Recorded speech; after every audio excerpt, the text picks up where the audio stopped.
Good evening. Welcome to the Planning and Zoning meeting for September 19th, 2024. At this time, I would like to call the meeting to order. The commissioners who are present for this evening's meeting are at City Hall and on Zoom. We also have staff from the city attorneys and the city clerk's office, as well as the city planning department. If you're joining us on Zoom this evening, we can see that you are here. You may observe the meeting, however, your ability to be seen on screen and talk will be muted. During the public testimony portion of the meeting, you'll be unmuted and then be able to comment. Please note that we cannot take questions until the public testimony portion. If you have a process question during the meeting, please email cityclerk@meridiancity.org and they will reply as quickly as possible. If you simply want to watch the meeting, we encourage you to watch it streaming on the city YouTube channel. You can access it at meridiancity.org/live. With that, let us begin with roll call. Madam Clerk? Thank you, Madam Chair. Commissioner Smith? Present. Commissioner Sandoval? Present. Commissioner Garrett? Here. Chairperson Lorcher? Here. The first item on the agenda is the adoption of the agenda. There are no changes to tonight's agenda. Can I get a motion to adopt tonight's agenda, please? So moved. Second. It's been moved and second to adopt the agenda. All those in favor say aye. Aye. Aye. Opposed? Motion carries. Next is the consent agenda. There are 3 items on the consent agenda tonight: the approval of the minutes from the September 5th Planning and Zoning meeting, facts and findings and conclusions of laws for Raising Cane's Restaurant, and facts and findings and conclusions of law for the Treasure Valley Law Enforcement Child Care Center. May I get a motion to accept the consent agenda as presented? So moved. Second. It's been moved and second to adopt the consent agenda. All those in favor say aye. Aye. Opposed? Motion carries. At this time, I would like to briefly explain the public hearing process. We will open each item individually and begin with the staff report. Staff will report their findings on how the item adheres to our comprehensive plan and our unified development code. After staff has made their presentation, the applicant will come forward to present their case and respond to staff's comments. They will have 15 minutes to do so. After the applicant is finished, we will open the floor to public testimony. Each person will be called only once during public testimony. The clerk will call the names individually of those who signed up on our website or advanced to testify. You can come to the microphone in chambers or you will be unmuted on Zoom. Please state your name and address for the record, and you will have 3 minutes to address the commission. If you have previously sent pictures for a presentation for the meeting, it will be displayed on the screen, and our clerk will help run the presentation. If you have established that you are speaking on behalf of a larger group like an HOA, where others from that group allow you to speak on their behalf, you will have up to 10 minutes. After all those who have signed up in advance have spoken, we will invite anybody else in chambers who wish to testify. If you wish to speak on a topic, you may come forward in chambers, or if on Zoom, press the raise hand button in the Zoom app, or if you're listening on a phone, please press *9 and wait for your name to be called. If you're listening on multiple devices, such as a computer and a phone, please be sure to mute those extra devices so we don't experience feedback and we can hear you clearly. When you have finished, the commission doesn't have any more questions for you, you will return to your seat in chambers or be muted on Zoom and no longer have the ability to speak. And please remember, we will not call on you a second time. After all testimony has been heard, the applicant will be given another 10 minutes to come back and respond. When the applicant has finished responding to the questions or concerns, we will close the public hearing, and the commissioners will have an opportunity to discuss and hopefully make final decisions or recommendations to City Council as needed. With that, I would like to open item number H 2024-0024. Life Church has filed for an amendment for the future land use map and a rezone from light industrial to general retail for the expansion of the church and the operation of the Life Bible College. We will begin with the staff report. Good evening. Chair and Commissioners. Um, So the applicant is requesting an amendment to the future land use map in the comp plan to change the destination from light industrial to general retail service commercial district to allow for the uses of the Life Church and the Bible College, which would be principally permitted uses. The project site is located at the southeast corner of Eagle Road and East Commerce Court. There are two parcels consisting of 6.72 acres of land that are currently zoned light industrial. The parcels are lots in the Commerce Park subdivision that was recorded in 1979. In 2011, Life Church requested approval of a conditional use permit for the operation of a church in an existing warehouse building. Although a church is not listed in the comprehensive plan as the preferred use in the light industrial areas, it is designated as a conditional use in the Unified Development Code. Because the proposed use will be offset of most of the industrial activity that were occurring in the area, and there were staging hours of operation, staff believed the church activities would not interfere with the adjacent uses.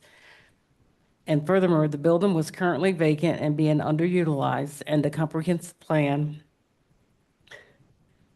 wasn't sure my slideshow, encouraged the adaptive reuses of vacant, of existing developed sites. For these reasons, staff found the request generally conform to the comprehensive plan.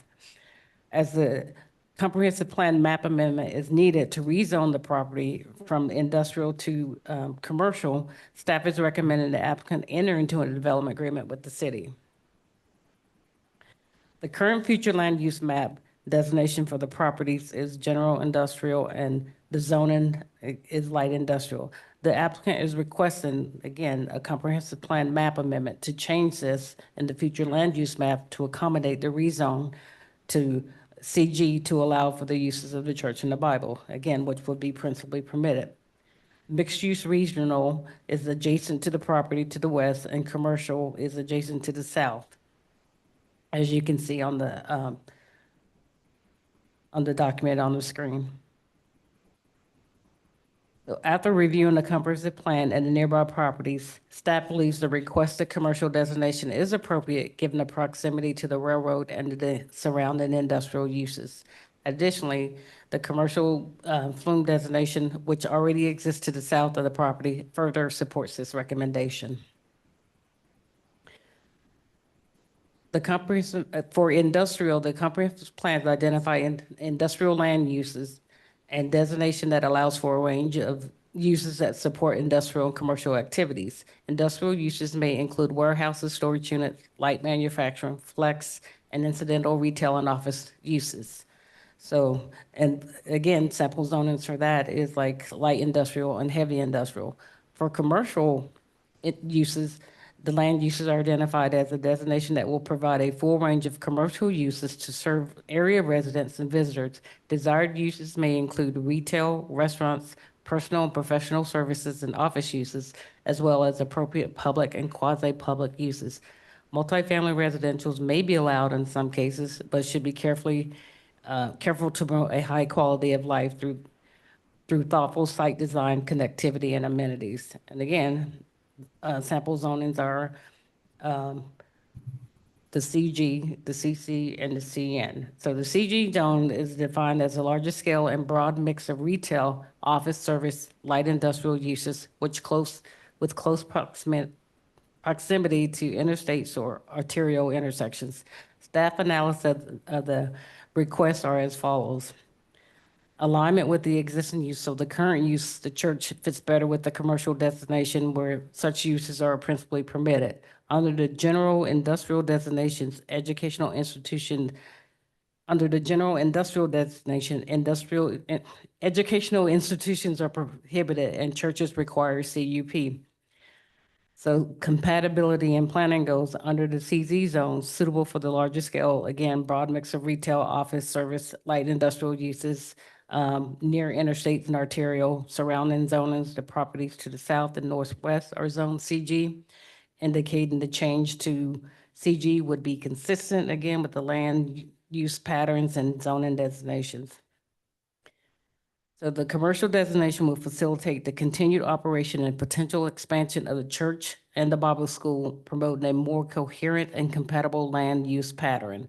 Changing the future land use designation to CG supports the existing uses on the property and aligns with the surrounding commercial and mixed-use areas. So this is their map for the rezone. It includes both properties. This is a picture of the extension they would like to do on the church. It is this portion right here. And these are pictures of the existing landscaping along. We did note in looking at this property, back when it was approved, that there were trees that were supposed to be not removed during construction that were, as you can see, taken out. So with their certificate of zoning compliance, we will ask that those trees be replanted. These are the proposed elevations.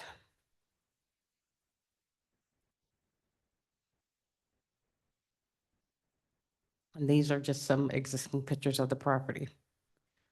The city did receive one written testimony, and it was from Tim Wallace, and he owns the property that is adjacent to the vacant lot. He wants assurance that if the map amendment is approved, that his property will not be affected and will maintain the same rights they have with the current zoning. He wants to make sure they would not be subject to any new limitations of being next door to the CG zone property. The rezone will allow the church to continue operating as it currently is. From what I understand, there won't be any changes to the current operation. So staff does not feel that it would have any effect on the adjacent property.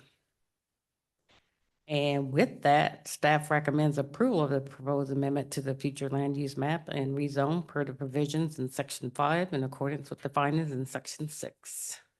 And at this time, I will stand for any questions you might have. Thank you very much. Would the applicant like to come forward?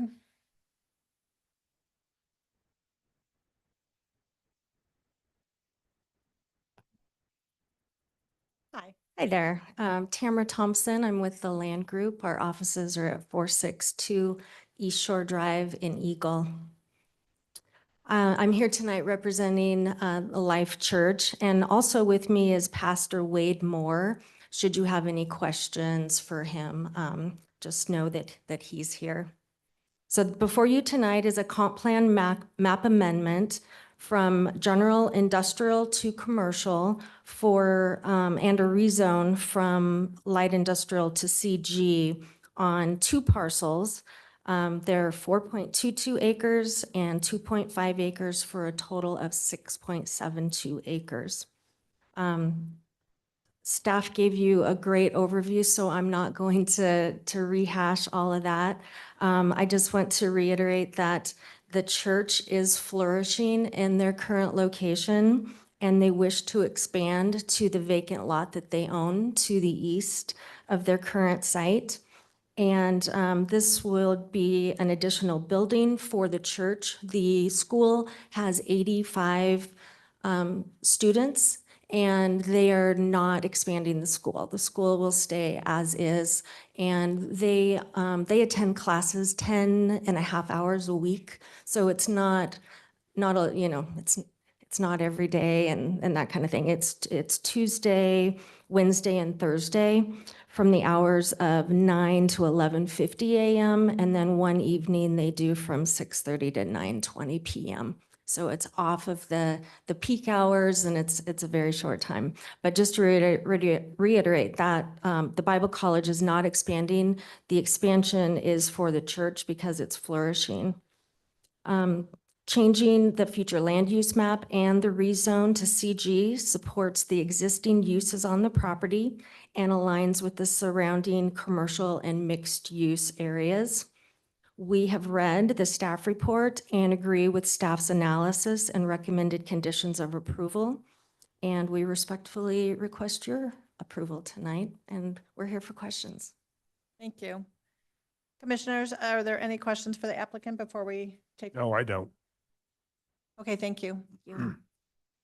Madam Clerk, are there anybody on Zoom or in chambers that would like to testify? Madam Chair, Wade Moore signed up. Pastor, would you like to speak? Okay. Did you have anything else to add? Can I get a motion to close the public hearing? So moved. Second. It's been moved and second to close the public hearing. All those in favor say aye. Aye. Opposed? Okay, here, public hearing is closed. Well, I, for one, have been very happy with the fact that you took a very vacant building and turned it into something that's thriving. So, I've been here since 1995 and there was a business there a long time ago and it was vacant for a long time. And the care and the time that you've taken for that land is absolutely flourished. It looks like the only thing you really need to do is add a few trees. So that should, and I think they're all on sale right now, so you should be good. Commissioners, any other comments? Or a motion? I'll move.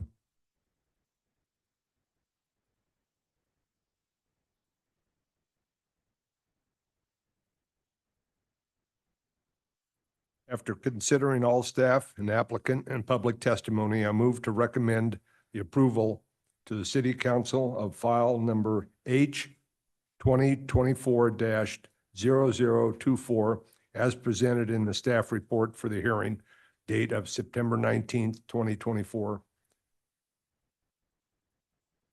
Second. It's been moved in a second to approve Life's Church rezone. All those in favor say aye. Aye. Any opposed? All right, motion carries. Thank you very much.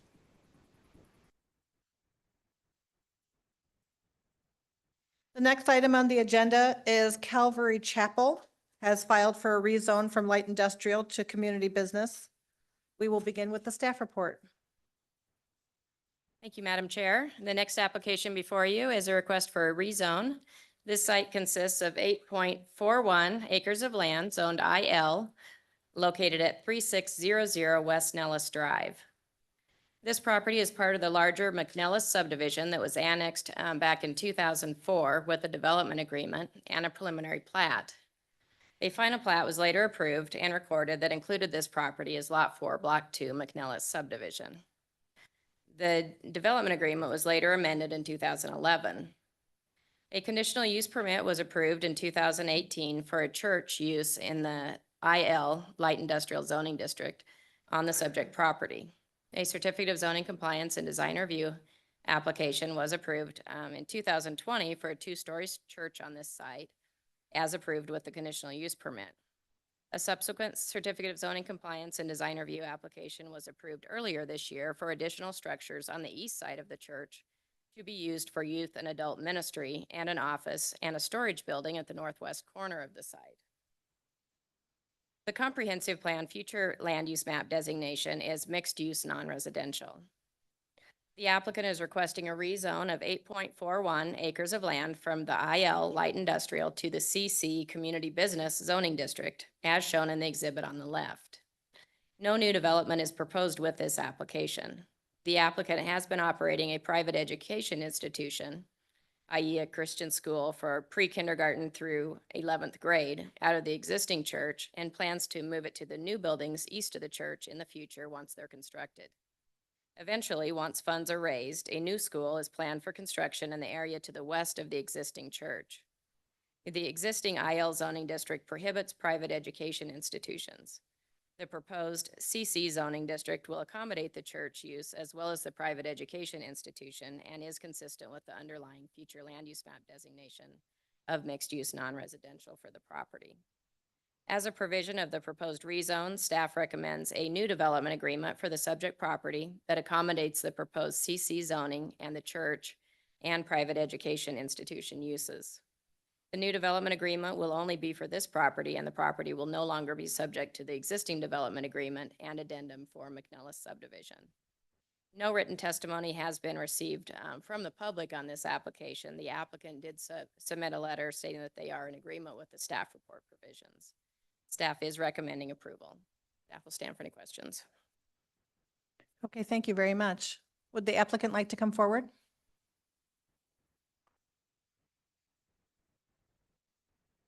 Good evening. Hello there. I'm Troy Drake, the lead pastor of Calvary Chapel. Okay. And I just came up because I felt like I had to. I don't really have anything to add. I was just going to concur with the staff analysis and the thorough work that they did. So I'm just here for questions, answer questions, and just to acknowledge that we agree with it. Okay, thank you. Commissioners, do we have any questions for the applicant at this time? No. Okay, thank you. All right. Madam Clerk, do we have anybody here to testify? Thank you, Madam Chair. No one has indicated they wish to testify. And the applicant, you're good? No other comments that you'd like to make? All right, may I have a motion to close the public hearing? So moved. Second. It's been moved and second to close the public hearing. All those in favor say aye. Aye. Any opposed? Motion carries. Commissioners, anything to say on Calvary Chapel? Nope. It looks like it's really more of an administrative function than anything, so that you can continue to carry on the work that you're doing there since you've been there, and possible expansion in the future. Any opportunity for a motion? Madam Chair, Commissioner Smith? after considering all staff applicant and public testimony, I move to recommend approval to the city council of file number H-2024-0020 as presented in the staff report. Do I have a second? Second. It's been moved and second to approve Calvary Chapel. All those in favor say aye. Aye. Any opposed? All right, motion carries. Thank you very much. All right, we're clipping right along here. The next item for the agenda is the Bald Cypress multifamily for a conditional use permit for a development of 115 residential units. We will start with the staff report. Thank you, Madam Chair, members of the commission. The next application before you is a request for a conditional use permit. This site consists of 3.76 acres of land, Zone CG. It's located at 3570 North Eagle Road. This property was annexed with CG zoning back in 2004 with the Market Square application. A development agreement was required as a provision of annexation and governs future development of the property. The comprehensive plan future land use map designation is mixed use regional. The applicant is requesting approval of a conditional use permit for a multifamily development consisting of 115 residential units on 3.76 acres of land in the CG zoning district. The proposed development, including the density of 30.58 units per acre, is consistent with the mixed-use regional designation in the comprehensive plan. One 4-story building is proposed, which will contain a mix of studio, 1-bedroom, and 2-bedroom units. The proposed structure encroaches in an existing easement along the northern boundary of the site, which the applicant plans to vacate. The vacation application should be submitted and approved prior to submittal of a certificate of zoning compliance application for the site. Access is proposed via 3 entrances from the existing driveway along the west boundary of the site, which connects to West Bald Cypress Street, a commercial collector street along the northern boundary of the site. A 20-foot wide landscape street buffer is proposed along the northern boundary line adjacent to Bald Cypress, a collector street, in accord with UDC standards. Parking lot and perimeter landscaping is required in accord with UDC standards. An existing easement runs along the western boundary of the western portion of the southern boundary of the site, which prohibits trees within the easement. An alternative compliance application should be submitted to vary from the landscape standards in this area. Because this site is surrounded by commercial uses, staff is recommending dense landscaping is provided in perimeter buffers to assist in screening the site and provide a buffer to commercial uses. Each unit will contain a minimum of 80 square feet of private usable open space consisting of patios and decks. A minimum of 0.66 of an acre of outdoor common open space is required to be provided within the development. A total of 0.86 of an acre is proposed, as shown in the yellow, consisting of the street buffer along Bald Cypress Street, linear open space along the east side of the building where a dog run is proposed, 2 landscaped areas along the southern boundary of the site at the west and east ends, and an open grassy area and outdoor amenity area on the south side of the building. All multifamily developments are required to provide at least one common grassy area integrated into the site design, allowing for general activities by all ages. The minimum size of the grassy area is 5,000 square feet in area. This area shall increase proportionally as the number of units increase and shall be commensurate with the size of the development as determined by the commission. Where this area cannot be increased due to site constraints, it may be included elsewhere in the development. A 5,010 square foot common grassy area is proposed on the south side of the building, and a linear open space is proposed on the east side of the building for a dog run. The commission should determine if this is commensurate with the size of the proposed development or if additional areas should be required. Amenities are required to be provided for the development based on the number of units proposed. For multifamily developments between 20 and 75 units or more, 4 amenities are required, with at least 1 from each category. For developments with more than 100 units, such as this, the commission shall require additional amenities commensurate with the size of the proposed development. The applicant proposes the following amenities from each category. From the quality of life category, a clubhouse with a swimming pool, fitness facilities, enclosed bike storage and repair station, a dog park with waste station, and an outdoor barbecue area, and enclosed storage is proposed. From the open space category, picnic areas including tables, benches, and landscaping and a shade structure is proposed. From the recreation category, a swimming pool and spa is proposed. And lastly, from the multimodal category, a bicycle repair station is proposed. Staff is of the opinion the proposed amenities are commensurate with the number of units proposed. However, the commission may require more if determined these aren't sufficient. Off-street parking is proposed in accord with the UDC standards. Based on the number of bedrooms per unit, a minimum of 189 spaces are required, which includes 12 guest parking spaces and 93 covered spaces. A total of 190 spaces are proposed, 1 more than required, with 115 of those covered. There are an additional 20 on-street parallel parking spaces available along the south side of Bald Cypress Street for overflow parking if needed. Bicycle parking is proposed in accord with UDC standards. Conceptual building elevations were submitted for the proposed 4-story multifamily structures as shown. Building materials consist of plaster or EIFS and brick cladding in a mix of neutral colors and vinyl or composite windows with metal railing and canopies. Final design is required to comply with the design standards in the Architectural Standards Manual. Written testimony was received from Danielle Stamen, the applicant's representative. Staff is recommending approval with the conditions in the report. Staff will stand for any questions. Commissioners, do we have any questions for staff at this time? No. Would the applicant like to come forward? Good evening, Danielle Stamen of Pivot North Design. I'm the representative for the applicant, who is Pacific Partners Residential. Can you also give your address for the record, please? Yes, our offices are located at 116 South 6th Street in Boise. Thank you. I submitted a presentation. Can you instruct me how I? Oh, okay, great.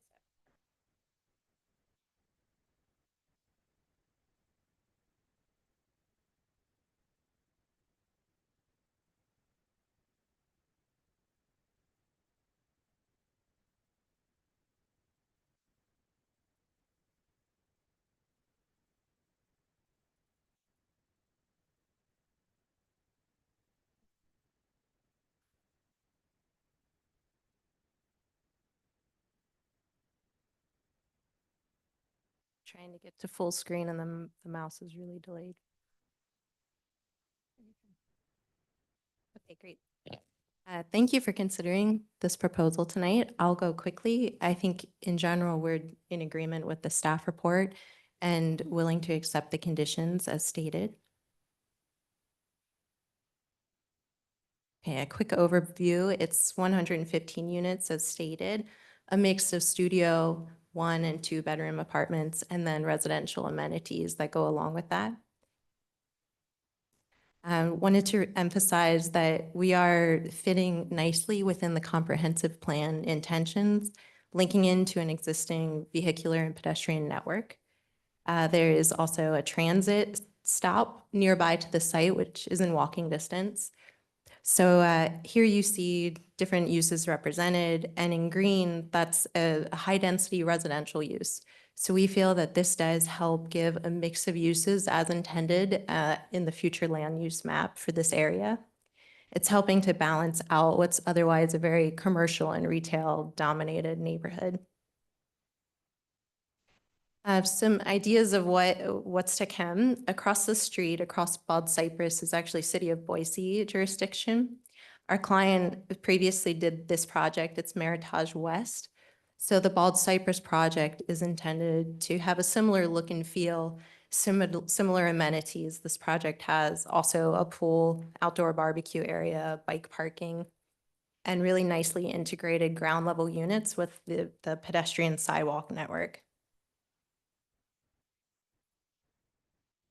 A site plan, so our property, we're looking to provide a very nice enhanced landscape buffer to the north. And we do feel that we're meeting the criteria for that enhanced landscape buffer to add to the total open space area for the site. In the center, as Sonia mentioned, a number of different amenities that offer residents 4 seasons of different recreational uses with the pool, the barbecue area, covered lounge seating, and then open grassy areas for both for people and then their furry friends to the east.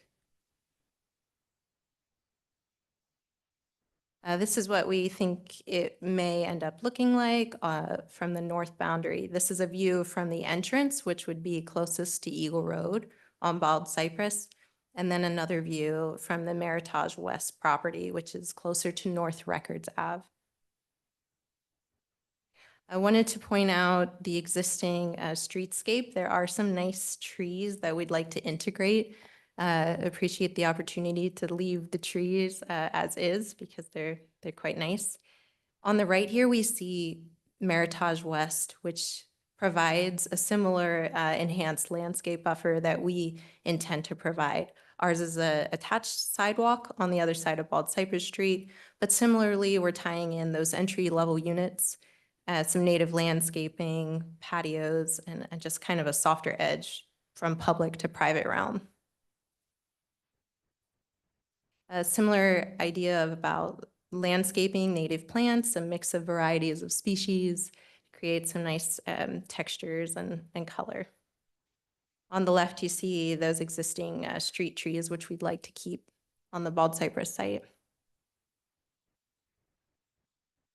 Okay, I just wanted to emphasize the north area. So that is something that we'll work with planning staff in the CZC phase to provide that enhanced buffer. And then we are also looking to submit alternative compliance for the area Sonia highlighted on the south, where we do have an existing easement, so we can't provide trees in that area. Any questions? Commissioners, any questions for the applicant at this Yeah, time? just a question that might seem silly, but what does a bike repair station look like? Sure. Commonly, so there's different types, but commonly it's like a tall bollard, and then it has a wrench, something to pump your tire with, and often it has kind of a rail that you can put your bike up on, change a tire, etc. So that's normally provided where we have the bike parking, and that's the intention here. Yeah, good question. Okay, thank you very much. Thank you. Madam Clerk, do we have anybody signed up or in chambers to testify? Thank you, Madam Chair. No one has signed up. Did you have any other comments for the applicant before we close the public hearing? Are you good? Okay. Can I get a motion to close the public hearing? So moved. Second. It's been moved and closed, second to close the public hearing. All those in favor say aye. Aye. Aye. Opposed? Motion carries. Commissioners, any comments about this application? Madam Chair? Commissioner Smith? Yes, this actually, I have a couple comments and then just, I guess, one quick question for staff, just to make sure I'm reading something right. This seems pretty straightforward and this seems in line with kind of some of the other developments about it. My question for staff is really just about that 5,010 square foot grassy area. Seems like that complies with the minimum, but obviously it's in here for a reason to point out. So I'm just curious, other developments of this size, is it still usually, does it hit around 5,000 or is this below standard? I just wanted to get an idea of why that was pointed out specifically. Madam Chair, Commissioner Smith, it was pointed out specifically because it's in code that it's up to the commission to determine if they feel it's adequate for the proposed development. Okay. So along with this 5,010 square feet, they are proposing the linear open space on the east side of the building too. So just keep that. Okay. Thank you. Thank you. No, good. It's interesting that the same developer built a very similar complex across the street, which happens to be in Boise's city limits. So it really is more of an extension of what's already happening over there.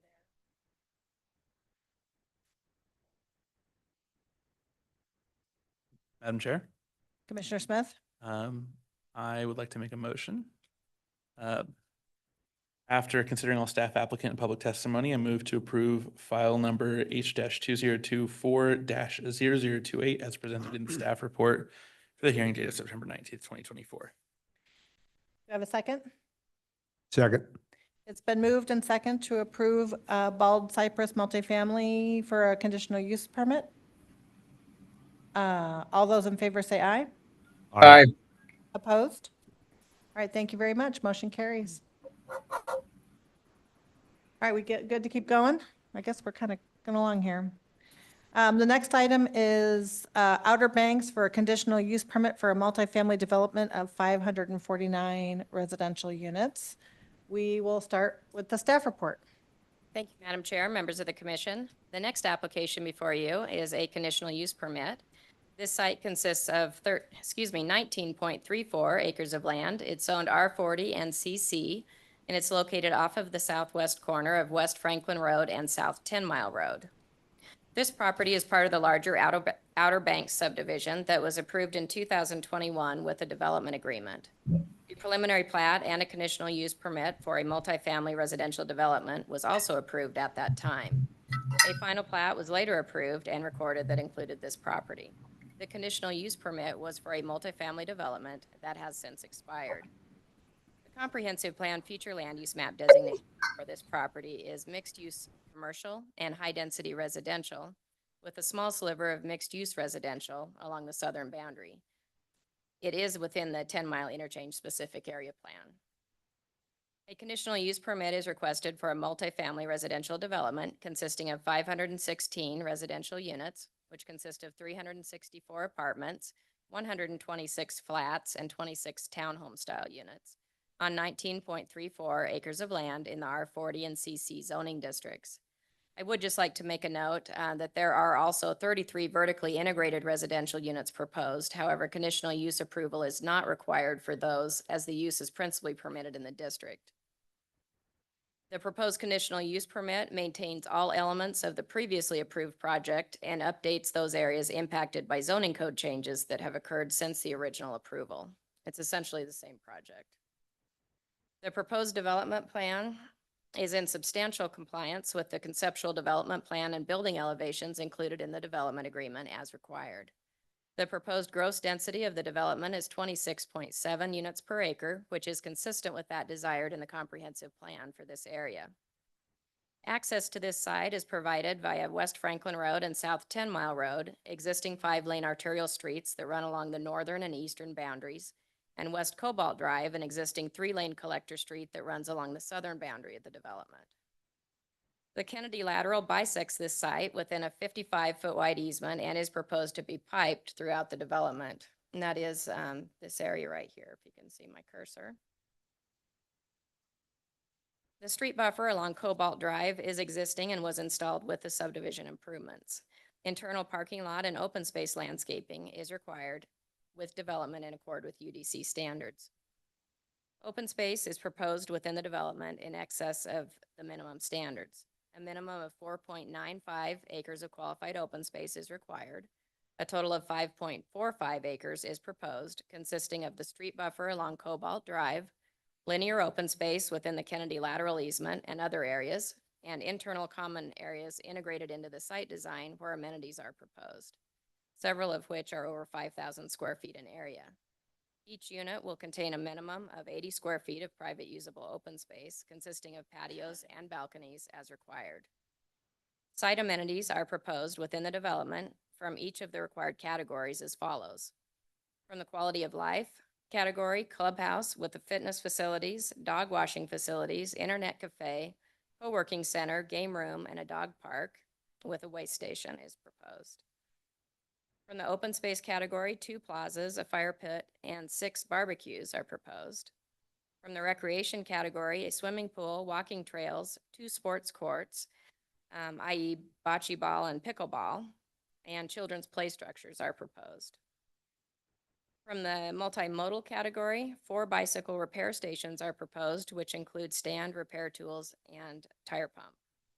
Staff is of the opinion that proposed amenities are appropriate for the development proposed and doesn't recommend any additional amenities are provided. Similar with the last application, if the commission feels that more or different amenities should be provided, that is in your purview, as well as the open grassy areas. Off-street vehicle parking and bicycle parking is proposed in excess of UDC standards. A minimum of 950 spaces are required, including guest spaces, with 516 of those being in a covered carport or garage. A total of 1,022 spaces are proposed, including 520 covered spaces and 30 compact spaces. 8 of the spaces are substandard and will need to be revised. Conceptual building elevations were submitted as shown. These are the flats. These are the tri-level apartments or the townhome style units. These are the high-density apartments and the clubhouse. The design of the proposed structures appears to be of high quality and are generally consistent in style, materials, and colors. Final design of the site and structures is required to comply with the design elements of the 10-mile plan and the design standards in the Architectural Standards Manual in accord with the development agreement. No written testimony has been received on this application, and staff is recommending approval with the conditions in the report. Staff will stand for any questions. Would the applicant like to come forward?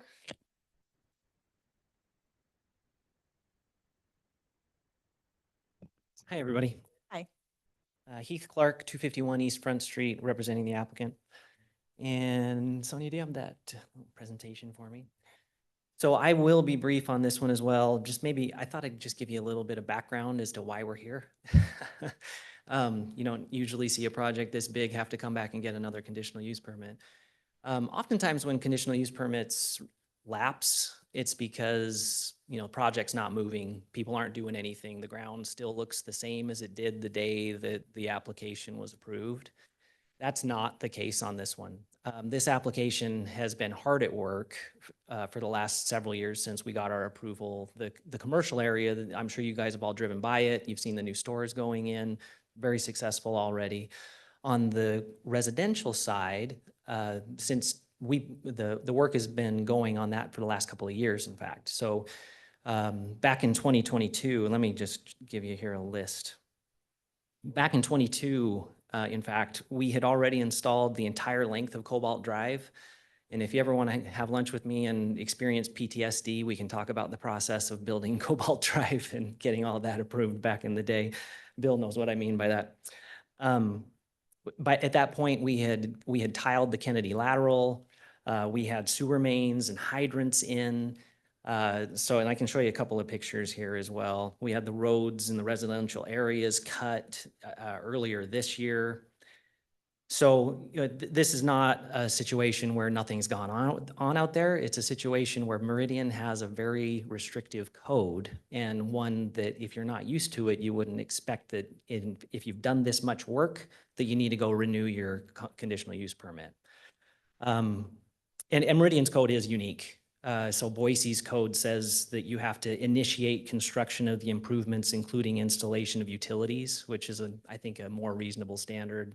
Nampa's, you have to have a permit for alteration of the site, whereas Meridian says you've got to have a building permit and start construction of the footings. So at the point this came up, we already had our building permits in. Staff was under review of our building permits. The 2-year issue got flagged. Kurt and I arm wrestled for like 2 weeks over whether we really actually had to do this or not. But we ultimately decided to go ahead and follow staff's direction on this. So we did resubmit. It is the same project with updates to match your updates to the multifamily codes. There's really, we have no concerns with the staff report. So I just wanted to give you guys a little background as to why we're here. So any other questions? Commissioners, do we have any questions for the applicant? Chair? Commissioner Smith? Yeah, I guess the question for staff in regarding to that, first of all, I was gonna say, surprising seeing you here for something that's so simple, but I guess it's not, all the complex stuff is already It's usually happened. hard when I'm Like, I'm here, you're usually, right. I see you, I'm like, oh, we got a thorny, something to wrestle with here. My reputation precedes me. It just means they trust you with the hard ones. Yeah. No, my question, I guess, is for Bill or for staff. Just, I guess, speaking to just for curiosity's sake, is that an intention for how the code is operating, or is that more of maybe for Kurt as well? Or is that a byproduct of, the footing specific or versus improvements? Is that maybe something in the language that wasn't intended to be marked out like so specifically? I guess could you talk to why the code is a little different in Meridian versus other surrounding cities?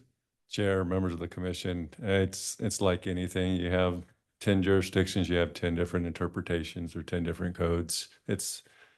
I didn't know that was the case. I mean, Keith and I arm wrestled over the topic too, so it wasn't just Kurt, but essentially, in our world, we want to see progress.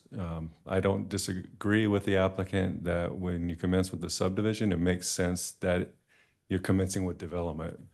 But in this particular case, the CUP was for a very specific use. And when you go to the code and you look up the requirements and in the code, there's very specific time requirements for a plat and a conditional use permit. And so this was the case where we kind of drew the line and said, well, yes, we understand what you're saying, but one relates to the plat and the other one relates to the conditional use permit. So in our minds, the CUP set the standard for the use, and therefore you had to have an active building permit and have permanent footings in the ground, meaning a foundation for at least one of those structures. And that's where we landed. So really it wasn't an oversight or anything. It's always been like that ever since I've been with the city. The code was enacted in 2005. So it's nothing new to staff. We understand it, but not everyone knows that requirement, especially when it's concurrent with a plat. And I agree that is the language for the conditional use permit. The reason I pointed out Boise and Nampa was just to explain that if you're not used to that kind of technicality in the Meridian language, you could get tripped up on it pretty easily, especially if you do work in other jurisdictions. Yeah. Thank you. Just curiosity. Thank you. Thank you very, oh, Madam Chair and Commissioner Smith, I just had two additional thoughts. Both are in concert with what you just heard. But the first is, as you're aware, from time to time, usually about twice per year, but sometimes once per year, planning staff in particular will look at code changes. So if this is a topic of interest to you, it's something that could be evaluated as we look at UDC updates. We just completed one, so we're not going to do it now for another 6 to 12 months, but it's something you can consider, or staff can consider as well next time you do so. The other thing I was going to mention is that, and I understand Mr. Clark's comments 100%. The thing I'd mention though is that really if you are not aware of the deadline, this is not very helpful, but if you are aware of the deadline, The process for an extension is pretty streamlined and straightforward. It's a director determination. It's a very quick and easy process to have the CUP extended. So it's not difficult to extend, but if you're not aware of the deadline, that's a whole different issue. So, and I'm empathetic with the applicant's situation here. I think this was an innocent mistake and oversight, and certainly it's a high quality project and deserves your consideration. Thank you. Okay, we'll see if there's any public testimony. Thank you. Thank you. Madam Clerk, is there anybody signed up for testimony? Madam Chair, no one signed up for testimony. We did receive an email at about 4:56 that has been handed out to each of the commissioners for review. As the applicant, are you aware of this? A concerned citizen. The comments are, in addition to the overwhelming strain to our existing infrastructure, particularly on 10 Mile, this development will also place a heavy burden on our local parks and schools. These facilities are already at capacity. The influx of residents from 500+ unit development will further exacerbate overcrowding and limit access for current residents. I'm not going to read this whole thing.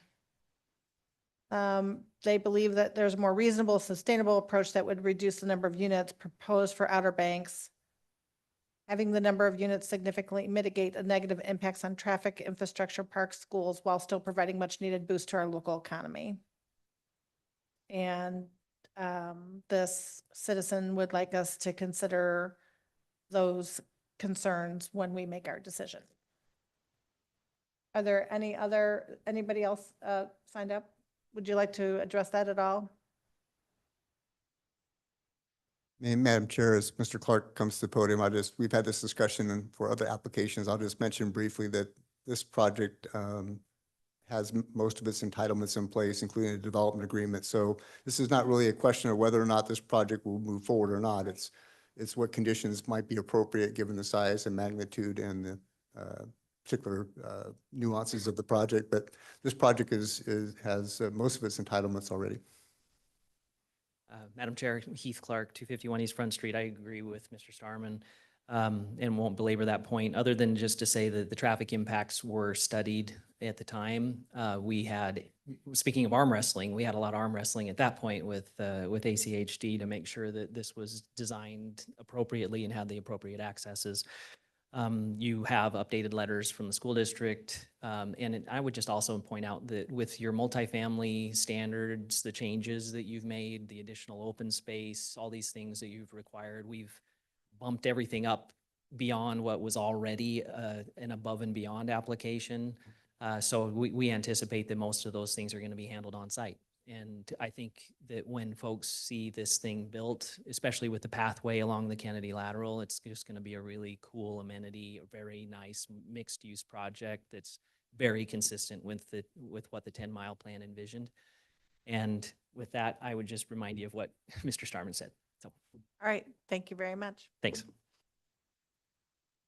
Can I get any other comments or close the motion to close the public hearing?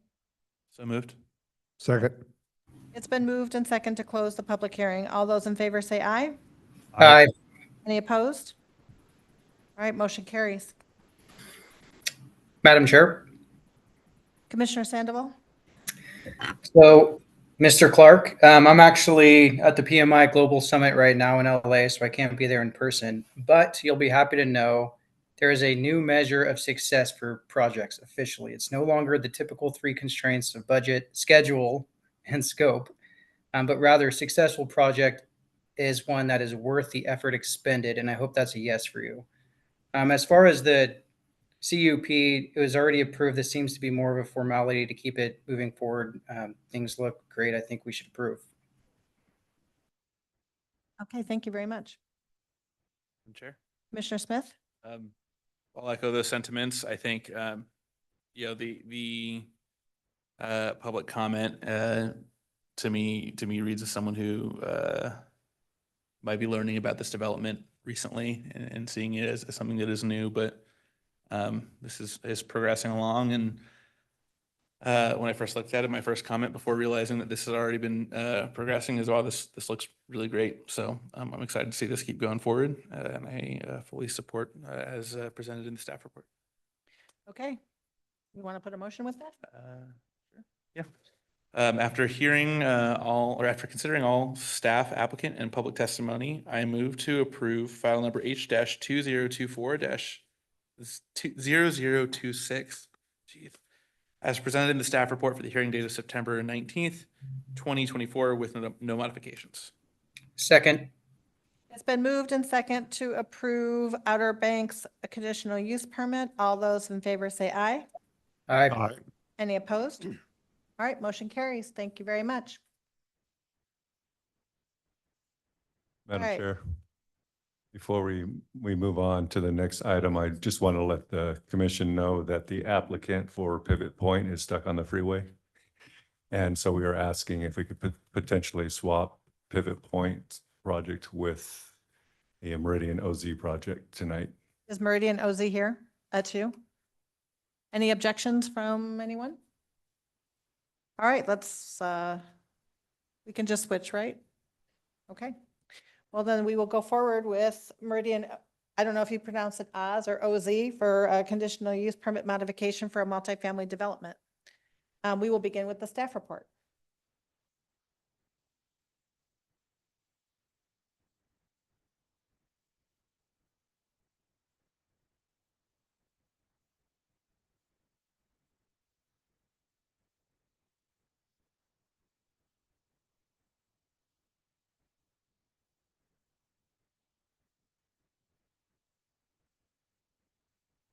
Sorry about that. Good evening, Madam Chair and members of the commission. Item number 9 on the agenda is a modification to the conditional use permit for Meridian OZ. The applicant is requesting a modification to the approved conditional use permit to amend the bedroom counts, building elevations, and site design for a multifamily development consisting of 36 dwelling units. The site consists of 2.39 acres of land zoned R40 located at 1475 East Franklin Road. As shown on the screen, the current zoning is R40, high-density residential, and the flume designation is mixed-use community. Some brief history about the site. The first modification to the development agreement and CUP applications were approved for a 60-unit multifamily development at a density of 25 units per acre.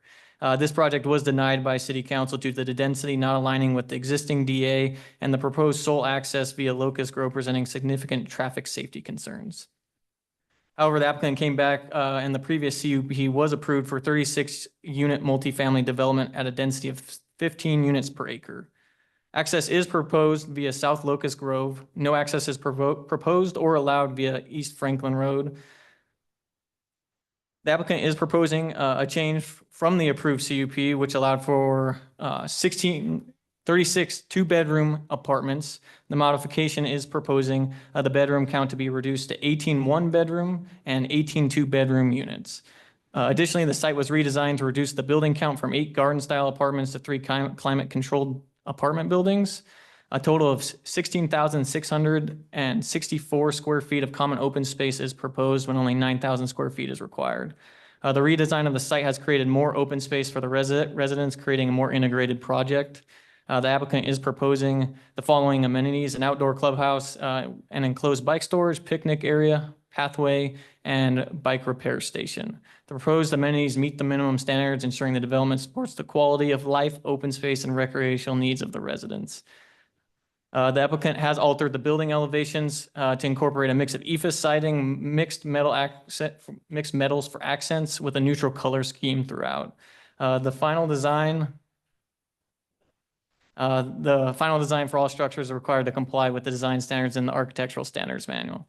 Staff is recommending approval with conditions. We did receive written testimony from the applicant, Daniel Stamen, and I'll stand for questions. Would the applicant like to come forward? If you can state your name and address again for the record. Yes. Danielle Stamen, Pivot North Design, 116 South 6th Street, Boise. Thank you. And I had submitted a presentation for this one as well. Yeah.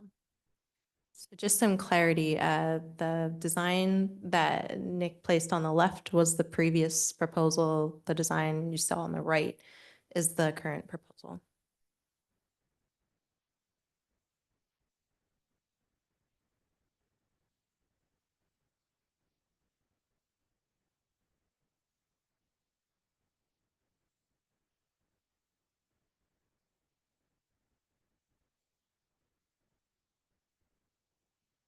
Thank you. Okay, so thanks again for considering this application. Just some three-dimensional views that were not submitted as part of the application, but this is what we're thinking it would look like. You can see that it's a really challenging site to design. So the original design was 60 units. The CUP modification application requests for a 36 unit and a even split of 1 and 2 bedroom units. So each of these 3 buildings has 12 units, 4 per floor. Part of the modification that we would like to request is a increase in the maximum height. We're still within the maximum height per the UDC, but per the previous CUP, that was capped and for a 2-story development. Okay, just going through the site plan quickly. As Nick pointed out, we have the amenity building there in the center, a centralized common open space, and then planting throughout, ample parking, including guests and additional parking spaces beyond the guest parking. I think we'd like to work with staff to understand where these future access easements would be located.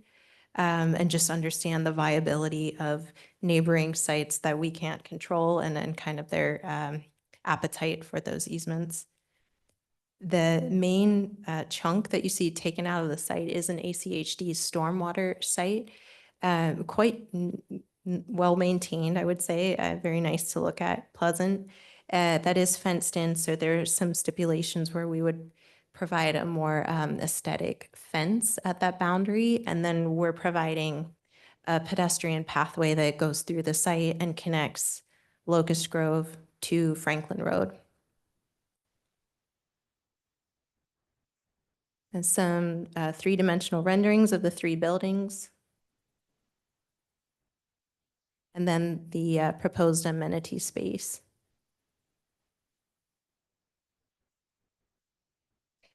This just highlights some of the areas that we'll need to work with staff through for CZC, which includes some alternate compliance for some areas that are tough to place trees.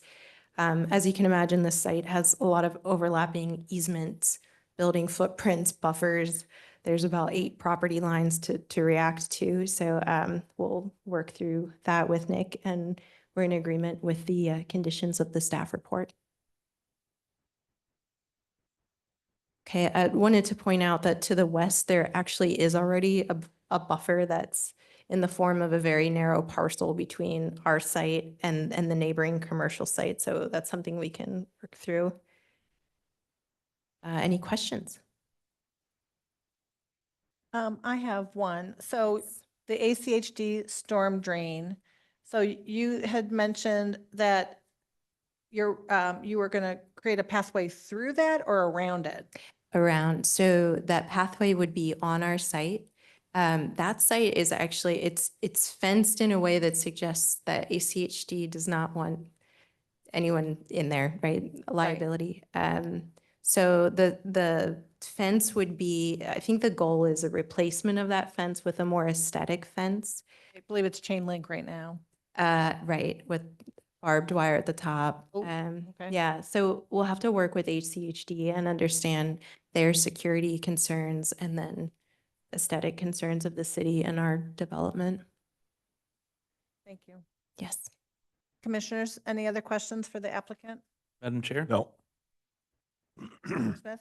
One quick question for the applicant and or staff. There was a letter submitted, I believe, looking at the map from the neighbor on the southern boundary.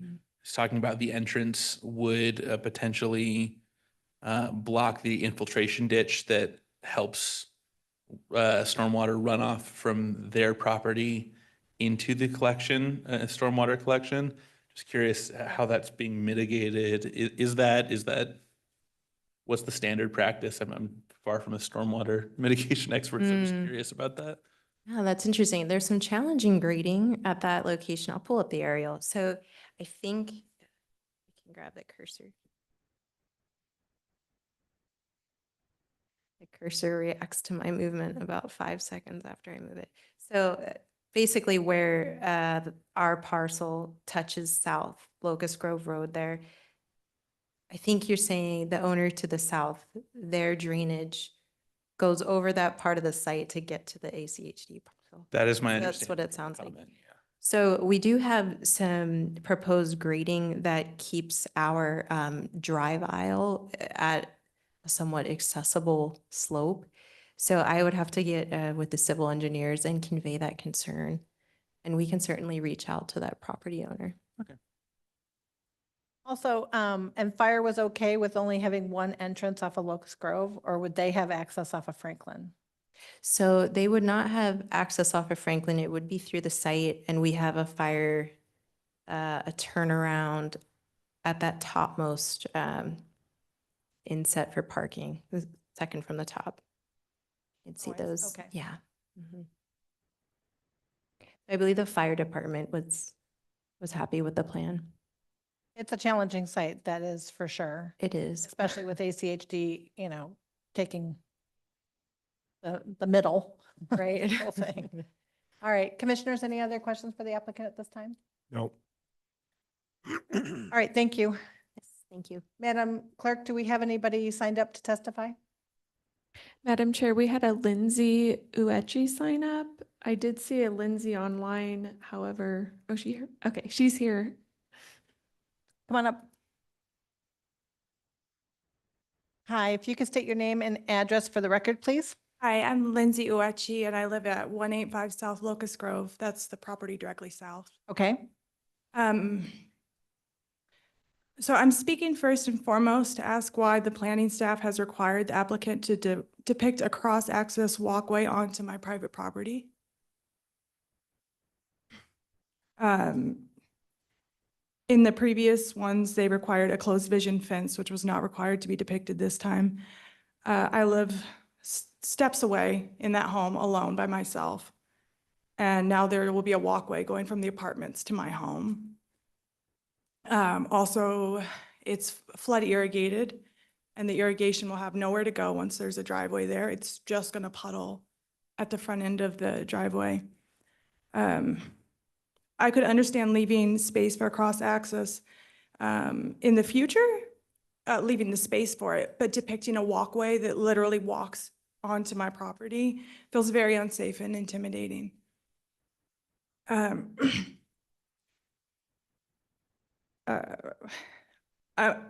read the conditions for approval, and I do note that they say that they are required to have a fence and to put in trees every 25 feet. However, I have no reason to believe that's actually going to happen. Based on the property to my south, the industrial building being built, and they were required to put up a closed vision fence. Instead of doing that, they purchased the residential property that was between us. They ripped down all of the trees and the fencing that was on our property line, and now it's fully exposed. So right now I'm between a dirt lot and an industrial building and a vacant lot that will be apartments with a crosswalk to my house. So none of the concerns that I had about these apartments the last 4 times that I've spoke have been addressed. There's still even making it into my driveway, which is about 150 feet further south, it's a hard turn to make. And I signal early and I slow as soon as I pass the light, and still traffic will nearly rear end me a lot of the time. So it's very dangerous. And now we're moving that up 150 feet. And for all the residents of these apartment buildings, it feels very unsafe. That was a point that I brought up. And it's also the reason that the city council had not approved this in the beginning. Now, I suppose it's just the same but taller. We also have families surrounding a pond that's fenced in by barbed wire. So those are my concerns. So if you do feel that, and I understand that this corner needs to be developed, this is not the way though. But if you do feel that this is the way to move forward, if there's some way to at least ensure my safety during this. I've had the property on the market for a long time. I see the writing on the wall, but right now it's not feasible to just leave. Okay, Thank you. thank you very much. Madam Clerk, anybody else signed up to testify? Madam Chair, no one else has signed up. Can the applicant come forward and address the concerns of your neighbor? Thank you for expressing those concerns.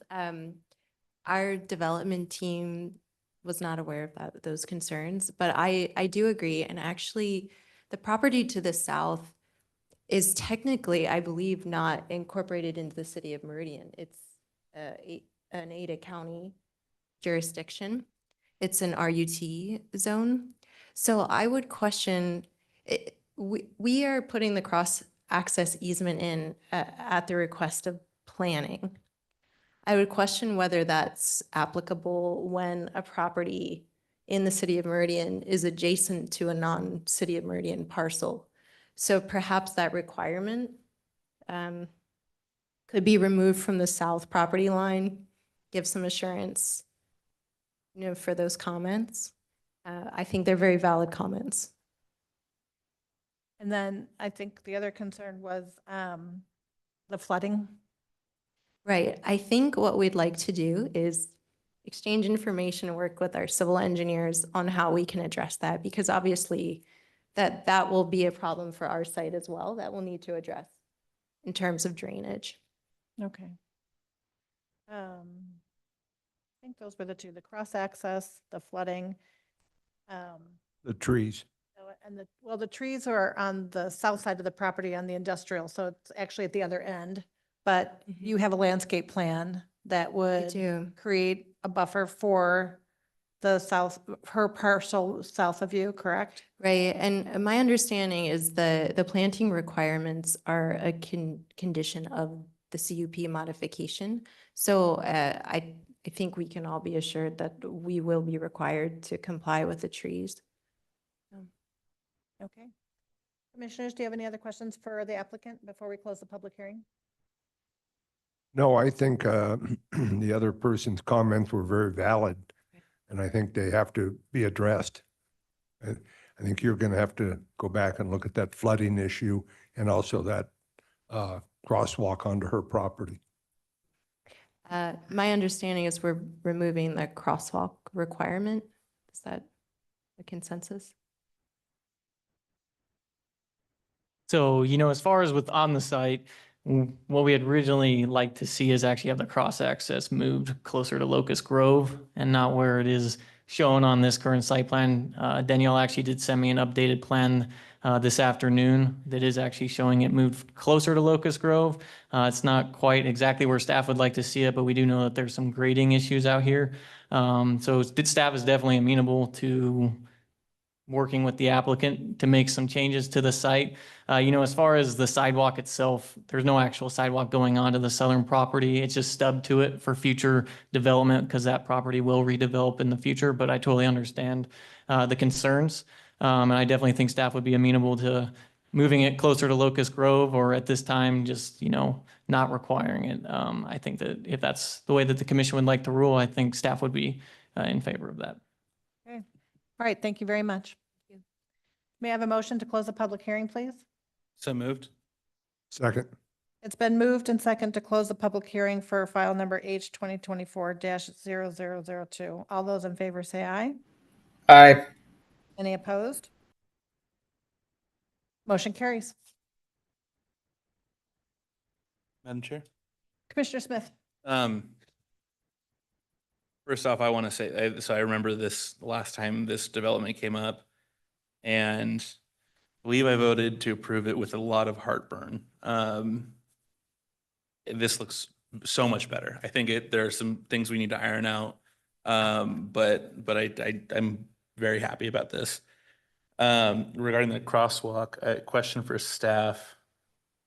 regarding language or regarding kind of, I guess, what we would do, would the preferable approach to be, if we wanted to not require the crosswalk at this time, would it be to not require that, but still require some easement for a future crosswalk once that property is developed? Or what would be the best way to protect the current resident to the south while still maintaining that optionality for future development?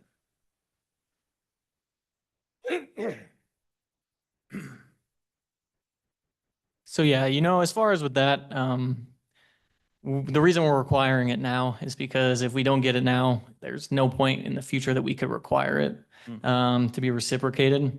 I think that staff, as far as the crosswalk, the actual walkway, I don't think is, something that is as important as vehicular cross access to the south.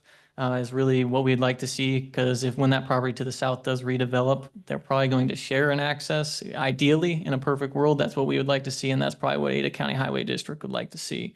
As far as where it's located on the site, like I said earlier, I think that we could potentially require an easement and not actually have the crosswalk. I think that's something we could work with the applicant on, if the applicant's willing to, make those changes, and if that's something that the commission would like to see, I definitely think we can work on an easement or something along those lines, moving it closer to Locust Grove to create, what the request of the citizen is. I definitely think that would be a way to, if that's the way to make her feel safer and all of that, I think that that's a great solution here, and staff would definitely be able to work with the applicant to make that happen. So, Madam Chair, members of the commission, just put a finer point on some of the concerns that I heard. So the resident that testified is accurate. The property, both the applicant and the resident is accurate. So the adjacent property is currently in the county, but has a mixed-use community designation. So if and when it comes into the city, it will have to come in with some kind of non-residential use on it. The current owner is the owner of the industrial property to the south, and they built their big warehouse a few years ago, and they had met with staff a year or so ago to do a flex space building on that site. So that's why the trees in the buffer they were eliminated, because they own the property now, and so they didn't have to buffer themselves from the residential use because now they control the use. So that's why that change had occurred. The other thing is the residence property is also a mixed-use community, and we try to integrate those uses per the comprehensive plan. Understanding there's some challenges is here. Don't know what the vision is for her property in the future. That's kind of the chicken and the egg, right? What comes first? We're dealt with R40 zoning that was put in 1999, and we're trying to work, and ACHD bought a majority of the property and left this weird odd-shaped piece. But I think there's some valid points here tonight. I think the applicant should work with the adjacent property owner. That water is going to have to go somewhere, and they need to work that out. That's just state law. She's going to have water go to her, and she's going to have water leave her property. So that's going to be well documented and protected by state law. So I think that's in their best interest to do that. Where we don't really have flexibility is the cross access with the adjacent property. No one is going to encroach on her property. It's just stubbing to her property. So if and when that property is sold, bought, or she decides to develop it with a commercial use, they will limit access or try to have a better, consolidate accesses to Locust Grove because of it. It is a major arterial. So we're trying to get all of those properties to integrate with one another in the future. We're not there yet. We still have two missing pieces. But we have to do something with this piece to facilitate something in the future. Again, if that property to the south redevelops from the multifamily and they can work out another agreement and build a different access in the future, I think that's an amenable situation long-term. But right now, ACHD has said the only access to this property is Locust Grove, and it's going to be right in, right out, and nothing else on Franklin. So we're kind of dealt with the cards that we have. We did assure that the fencing got put in. I remember that being part of the topic of discussion last hearing. So I made sure Nick and I included that requirement and have that landscaping and make sure the trash enclosure was not there either. So we will ensure a lot of those things, but in order to minimize her impact to the adjacent neighbor, we really do want that access closer to Locust Grove, at least that cross access away from that, or even the pedestrian connection in the future in that location farther away from the residents.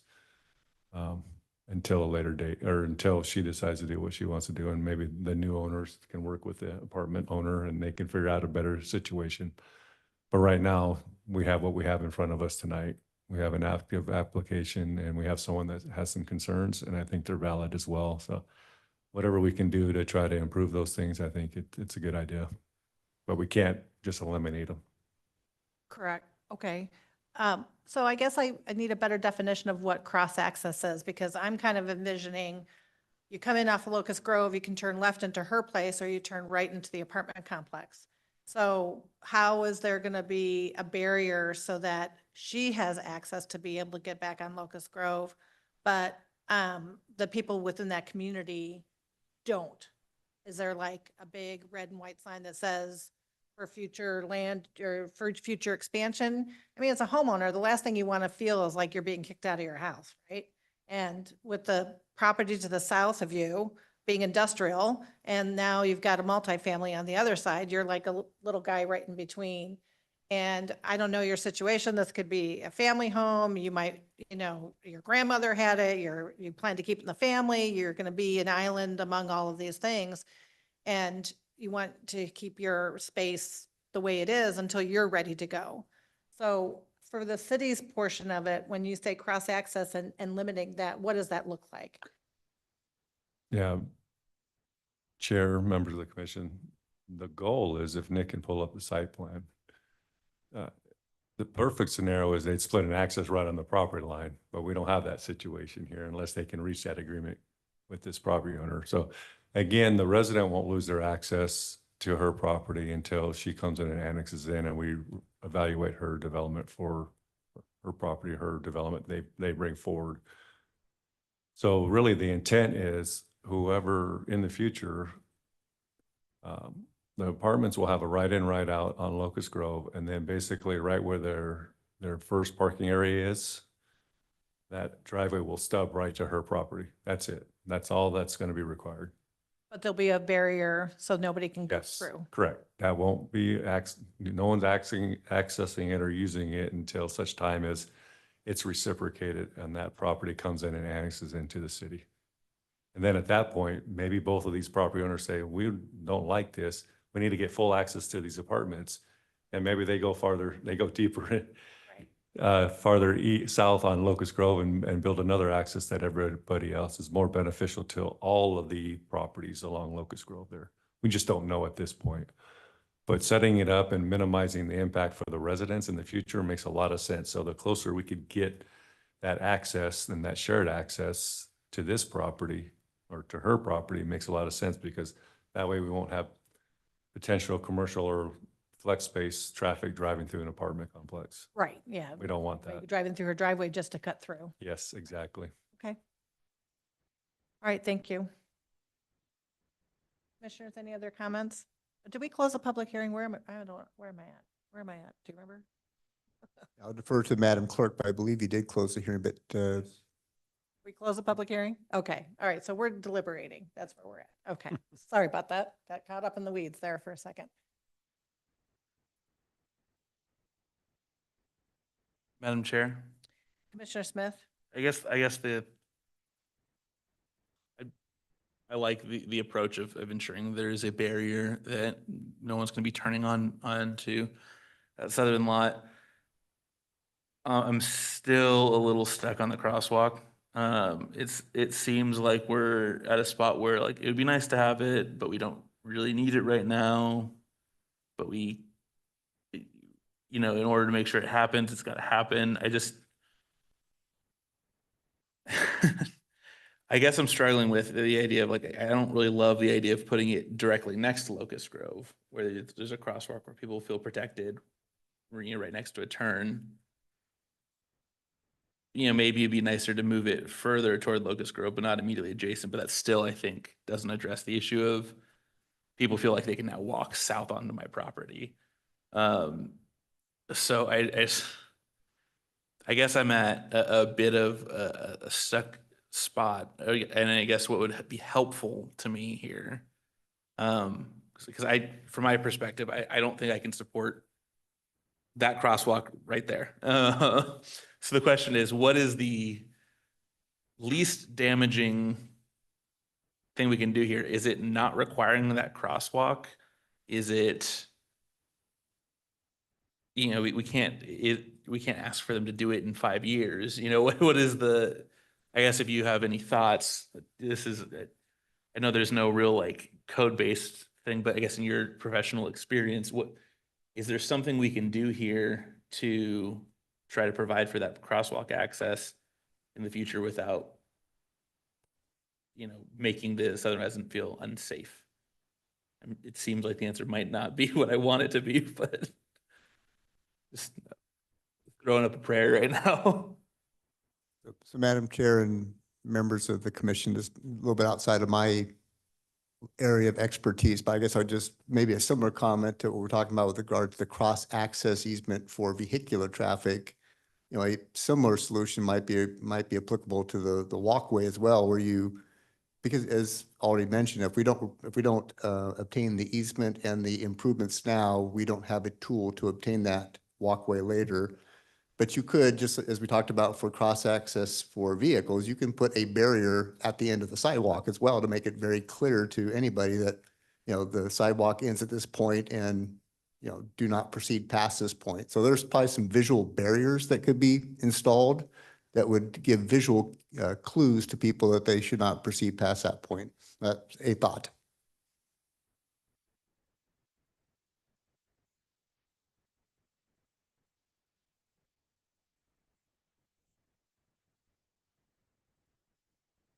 Hey, Madam Chair and members, as you kind of contemplate this and deliberate, also 2 other thoughts out there just as you consider this topic. One is you may want to consider maybe a 10-minute break and allow the applicant to chat with the neighbor, and they may be able to, bring back something in 10 minutes, or would be one thought. Another thought was if you don't feel like you have enough information or you need to think about this more to craft an appropriate condition, it's your prerogative to continue the hearing as well. If you need 2 more weeks to allow the applicant and others and staff to give more thought to this, that's an option, is to reopen the public hearing, continue it for 2 weeks, and take it up when additional information is available. I'd like to ask a question. Do you think it's possible tonight, if you two had any exchange of information, that it might be helpful? Or would 2 weeks be better? And so, Madam Chair, I think if we're going to ask the applicant and perhaps the adjoining property owner for input like that, I'm going to recommend that you reopen the public hearing just to get that on the record. So if we're going to have a dialogue, we ought to reopen the public hearing and put that on the record as such. Madam Chair, Commissioner Smith? move to reopen the public hearing. Move to reopen the public hearing. Second. It's been moved and second to reopen the public hearing. All those in favor say aye. Aye. Aye. And any opposed? All right, motion carries. Would the applicant please come forward again? Do you need me to state name and? No, we're good.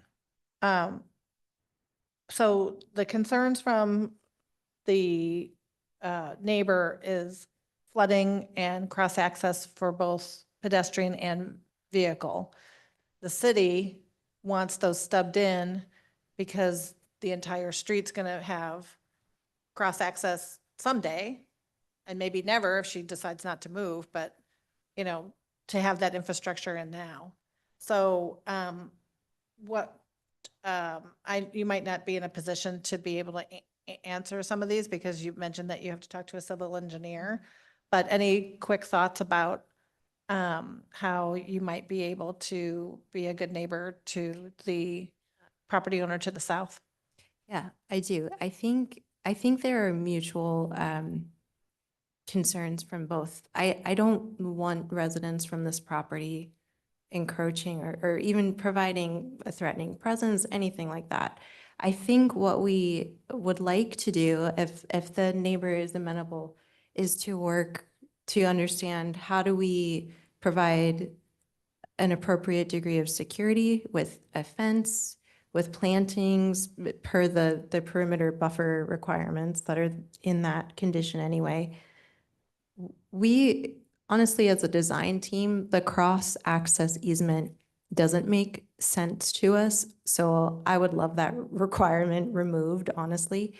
I think if it helps in the future to promote the neighboring site as far as access and developability, because it is on the market, I think we can work together to move the vehicular cross-access easement closer to Locust Grove, but we need to look at that in combination with the grading. So I don't have a solution that I can tell you 100% work with grading and drainage and vehicular movement. But I think if you can craft a condition, that's where both, I don't want to speak on behalf of someone else, but I think that's where both parties would be okay.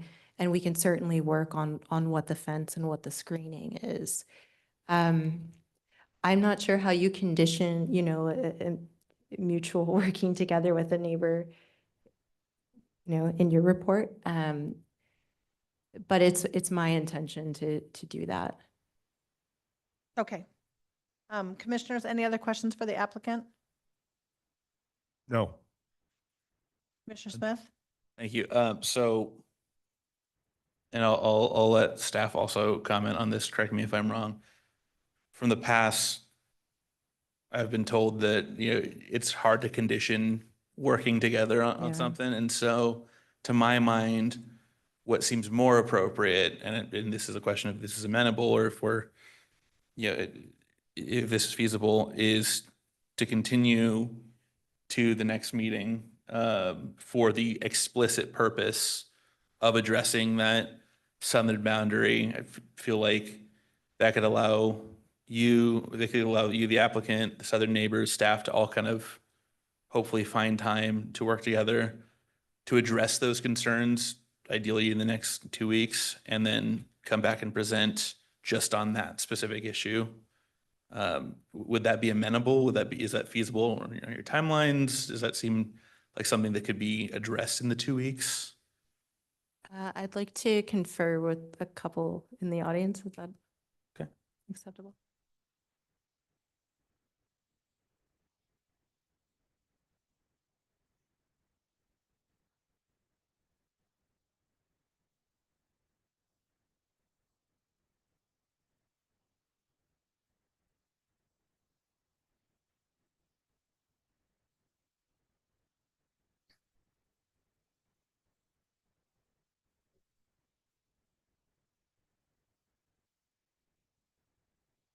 Kurt? We invited the applicant to come forward again, but we traditionally do not allow public testimony again because we've opened the public hearing. What's the protocol here?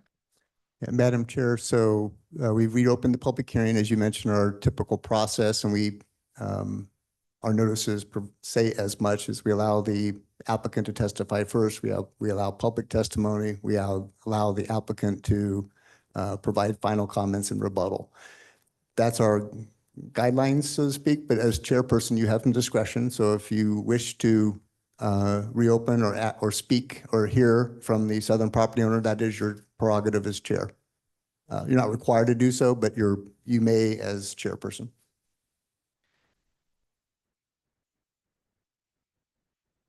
Would you like to come back up and make any other comments?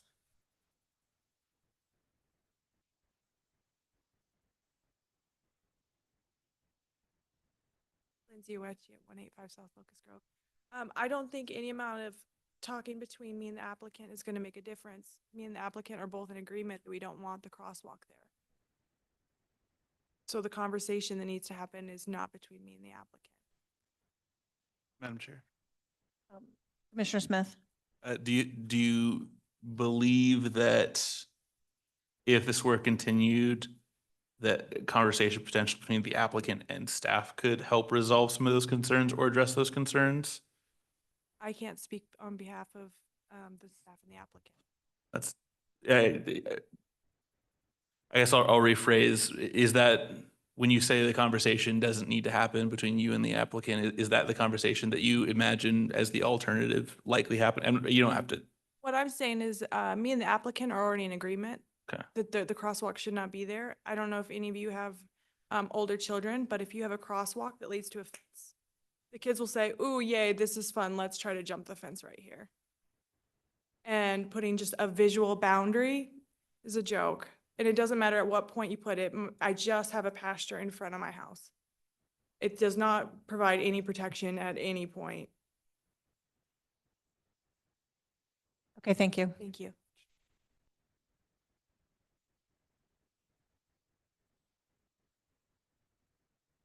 Madam Chair, members of the commission, I want to go back about 5 minutes in the conversation. Ask Mr. Parsons to correct me if I misspeak, but there was some discussion amongst the commissioners about it's difficult to commission or to condition someone to say you shall work with your neighbor, and I would agree with that 100%. This is a modified conditional use permit. I read the code as you are the decision-making body. I think Mr. Parsons is in agreement, so my recommendation to you is that, try to make your conditions as clear and explicit as you can. I know it's a difficult task here, but a condition that says you'll work with your neighbor and try to find a solution is really not enforceable, and you really ought to make your conditions clear and so they can be easily understood and they can be complied with. And then since you are the decision-making body here, there won't be an opportunity for the city council to do something more with that. You will, whatever you decide upon now or at a different meeting, that will be the final outcome. Okay, can I get a motion to close the public hearing, please? So moved. Second. It's been moved and second to close the public hearing. I have a quick question for staff.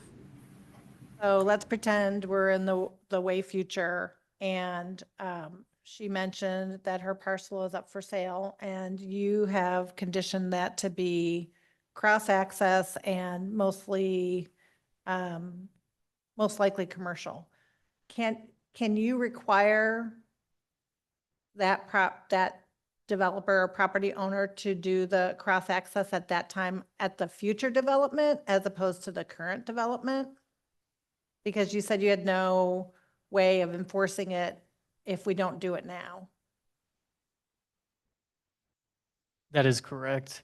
So it has to be reciprocal between the two parties.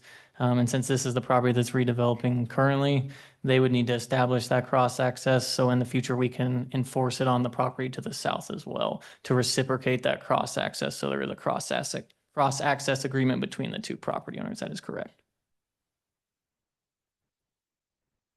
So, let me, Madam Chair, members of the commission, let me look up code real quick and then circle back with you.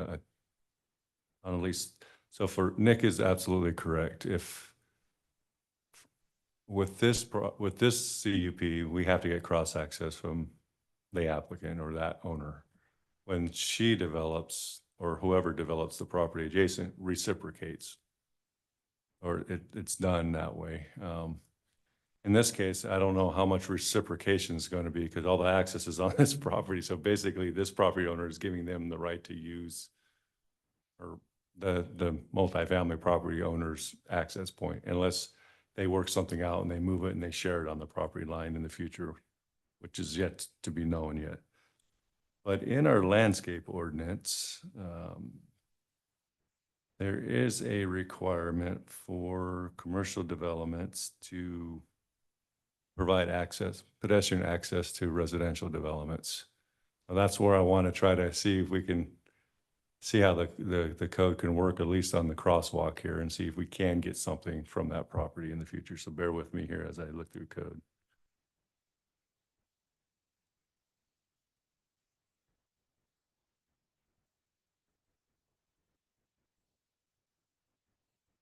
So yes, I did find it. So under UDC 3B9 C3, it states pedestrian access, and so landscape buffers shall facilitate safe pedestrian access from residential development to abutting commercial districts and vice versa. So that's really where we're landing on this. It's one, it's mixed use, and two, that could be commercial, it could be residential. It's mixed use community. We just don't know what that is. And I do want to be sympathetic to the neighbor, but that's what we're doing. We're reciprocating it here now, and then hopefully in the future, if that is commercial or some other residential development, they can move back and forth between the adjacent properties and have that connectivity. I'm hoping something will go in there that can serve everything in the area. It would be kind of nice if we're doing that residential and have the industrial. It'd be nice to get some employment there or some retail or something on that site for residents that are living there. But Do we we just don't know. do we have a better visual of what that would look like? I guess that's where I'm kind of stuck. I mean, I know the area and I'm familiar with ACHD's storm drain on the corner, and this is like a weird L, so I get that part too. And in your PowerPoint, Nick, do you have any other visuals of the overhead of an actual? Madam Chair, members of the commission, we'll pull up Google Maps and maybe do street view and see, so you can kind of see the lay of the land and the topography there. May be helpful.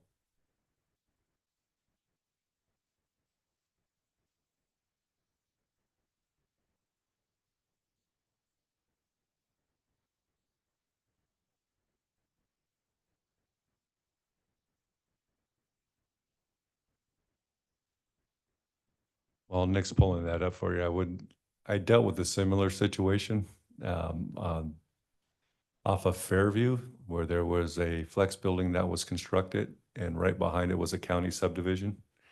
And staff had required the sidewalk to connect into the neighborhood. In that particular situation,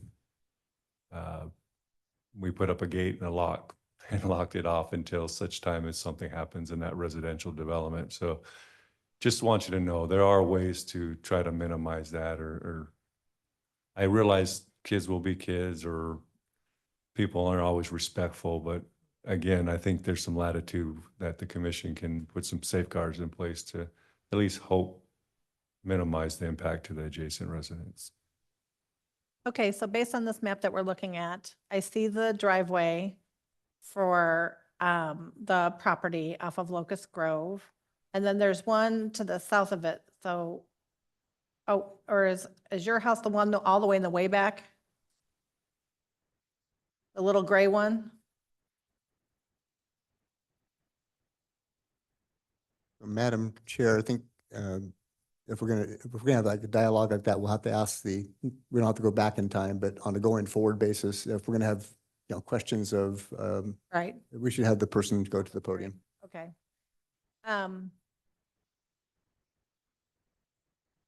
So there's already a sidewalk on Locust Grove that goes the extent of the street. So regardless, that's public access anyway. What we're discussing here is making sure that nobody goes into this pasture area where the subdivision is. Is that right? But the driveway, the city is proposing is north of that driveway, correct? That is correct. Where my cursor is at is their rough proposed driveway for this multifamily development. Okay. And then what was proposed on that southern border of the subdivision that abuts the property to the south? Was that landscaping? Madam Chair, yes, it was landscaping as well as in my conditions of approval. It does say depict a 6-foot closed vision fence on that southern border between the multifamily development and the current residence. Madam Chair, Commissioner Smith? I wonder if some of this could be addressed by, I don't know the design standards. Is there a higher fence that we could, like 8, 10? I know, again, that's not good. I don't want to overcorrect around like super small exceptional circumstances, but reducing the thought of, some kid thinking, I'll just go climb over this fence, why not? If there's things we can do without going to the extent that ACHD has done with barbed wire or things like that, is there other fencing we could use or we could require that's aligned to the standards that could create a greater barrier that is more difficult to overcome? Madam Chair, Commissioner Smith, as far as, because this property is zoned R40, which is residential, 6 feet is the maximum height, our fence height allowance in our residential districts. That's across all the residential districts. As far as an alternative fencing, I left it as a 6-foot closed vision fence on that southern boundary. I think that there's potentially some additional barriers or additional landscaping that could be put in to further deter that. I know that landscaping between that drive aisle and that southern boundary, I believe, is only 5 feet. So there's not a lot of room, to put additional landscaping. I think that there is potential to put an additional barrier in front of the fence, in the meantime, until the southern property does redevelop at that time. But as far as going additional height or, putting barbed wire or something on top of the fence, that is not something that our code would support, for the residential use. Madam Chair, Commissioner Smith? is that the same maximum height for mixed use as it is for residential? Madam Chair, Commissioner Smith, as far as for that, because the zoning is R40, it's currently zoned R40 on that multifamily property. It is still considered residential at this time. Some commercial users do allow for an 8-foot fence. So, if in the future that property to the south did redevelop, there could be potential for allowance to allow for a higher fence. But, as it currently sits, because even though one of them is in Ada County, it is residential, we can't allow for additional height on that fence. That's correct. Madam Chair? Commissioner Smith? Kurt, again, I'm wish casting here, is because it feels to me, I guess here's the dilemma that I have. Feels to me that we're saying on one hand, well, it's abutted to mixed use. So we have to kind of act as if this kind of is a transitional space to mixed use.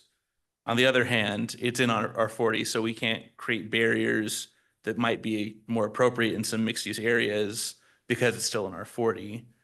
Is there any room in the code or any room that you can imagine that could allow us to increase the size of that barrier because we are effectively treating it as almost a sliver of mixed use because of the code requirement to allow that access southbound? It seems like there's a dissonance there that I'm trying to solve for, and I don't know if there's any room in the code that can, in kind of situations where there is that disconnect. Madam Chairman, I'm happy to take that question for you. So yes, there is a mechanism in code to get a taller fence called alternative compliance. So they could request, you could add that as a condition for them to submit alternative compliance and go 8 feet. The other idea that I had is I certainly want to respect connectivity, vehicular and pedestrian connectivity per the comp plan and the code. But in speaking with the applicant, there may be a win for both of us. Looking at the aerial, there's an attached sidewalk on Locust Grove. Under new ACHD requirements, we usually don't want applicants to rip out good sidewalk. Seems counterproductive, right? It works, it functions. But in this case, if we truly want mixed use and the pedestrian connectivity is the issue, rather than having the pathway on the internal of the site, why not just have the applicant widen the sidewalk to 10 feet on Locust Grove and make a nexus that they are integrating that way, because now they're kind of having dual facilities like ACHDs allow. So I think that may be a way to go, either ALT to allow for a taller fence or have the applicant replace the existing sidewalk on Locust Grove with a 10-foot pathway / sidewalk. And that would be extended when the adjacent properties develop as well.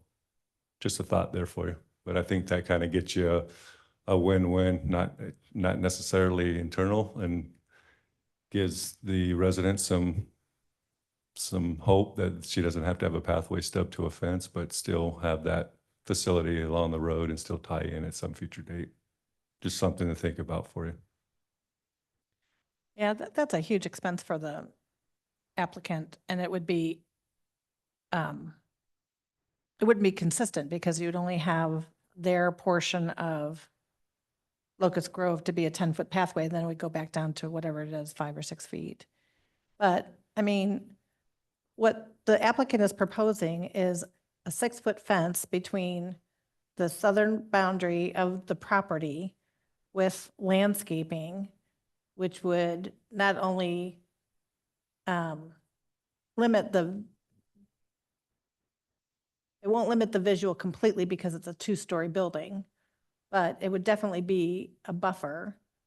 And, you know, honestly, if there's future, like the signs that say, you know, future, whatever. I mean, you're creating, what the applicant is suggesting is already creating a barrier, but planning for long-term future at the same time. Madam Chair. Commissioner Smith. I think where I get held up a little bit is that in my mind, and staff can correct me if I'm wrong, an easement or a stub for future cross access would preclude landscaping like a tree getting in the way because you'd naturally not want to have to dig up said tree. But there would still be a fence. Yeah, there would still be a fence. I think the concern though is the limitation that fence could provide, given other indicators like the crosswalk and things like that, that might indicate that there's passage to that side. So I think we're at the end of the day, I think where I'm at, it seems like there are a lot of solutions that get us kind of close, but a lot of them are mutually exclusive. Where I'm at is I'd honestly like to see this continue to give the applicant and staff time to figure out what's best for them. Whether that is widening to 10 foot, even if that is an expense that they want to take, or if that's, you know, some alternative compliance or something like that. It feels like it seems like we're like 99% there. Just this last 1%, we just need a little extra time to consider options and decide what's the best. That's my perspective. I don't know if the commission wants to move on this. Well, we're the deciding body on this, correct, Kurt? Yes, Madam Chairman, that's correct. So it doesn't go forward to city council. So if we deny it, then they don't get anything. If we approve it, we can put conditions on it. I'm not sure if continuing it would change anything. I guess I would like to hear from other commissioners of what you'd like to do. I think maybe a continuance for 2 weeks. Commissioner Sandoval? Madam Chair, so they've already presented the applicant a more efficient design. They reduced the amount of buildings, less shells. That's just going to be good. They increase the open space. You know, pushing this another 2 weeks or forcing them to put a higher fence in or a wider sidewalk, I just don't think is right. I think they've already come up in a lot of ways and made the space better than it was. So putting more limitations on them, I just don't feel it's appropriate. Now, my question for staff, is that 6-foot fence, are you talking about a vinyl fence or similar? Madam Chair, Commissioner Sandoval, I left it open, 6-foot closed vision fence. It doesn't necessarily have to be vinyl, but, and I can't speak on behalf of the applicant, but typically correct. 6 feet in vinyl is probably what I would say is the most popular here in the city of Meridian. But correct, I did not specify the material. It just needs to be a closed vision 6-foot fence. Okay. My opinion is we should approve the CUP as it is, or the modified, maybe with some more appropriate signage at the end of that sidewalk that just says no trespassing, you know, private property beyond this point. I'd be comfortable with that. And we have 6-foot tall vinyl and wood fences all over that have the exact same purpose. And yeah, they're not 100% effective, but they generally are pretty effective at what they do.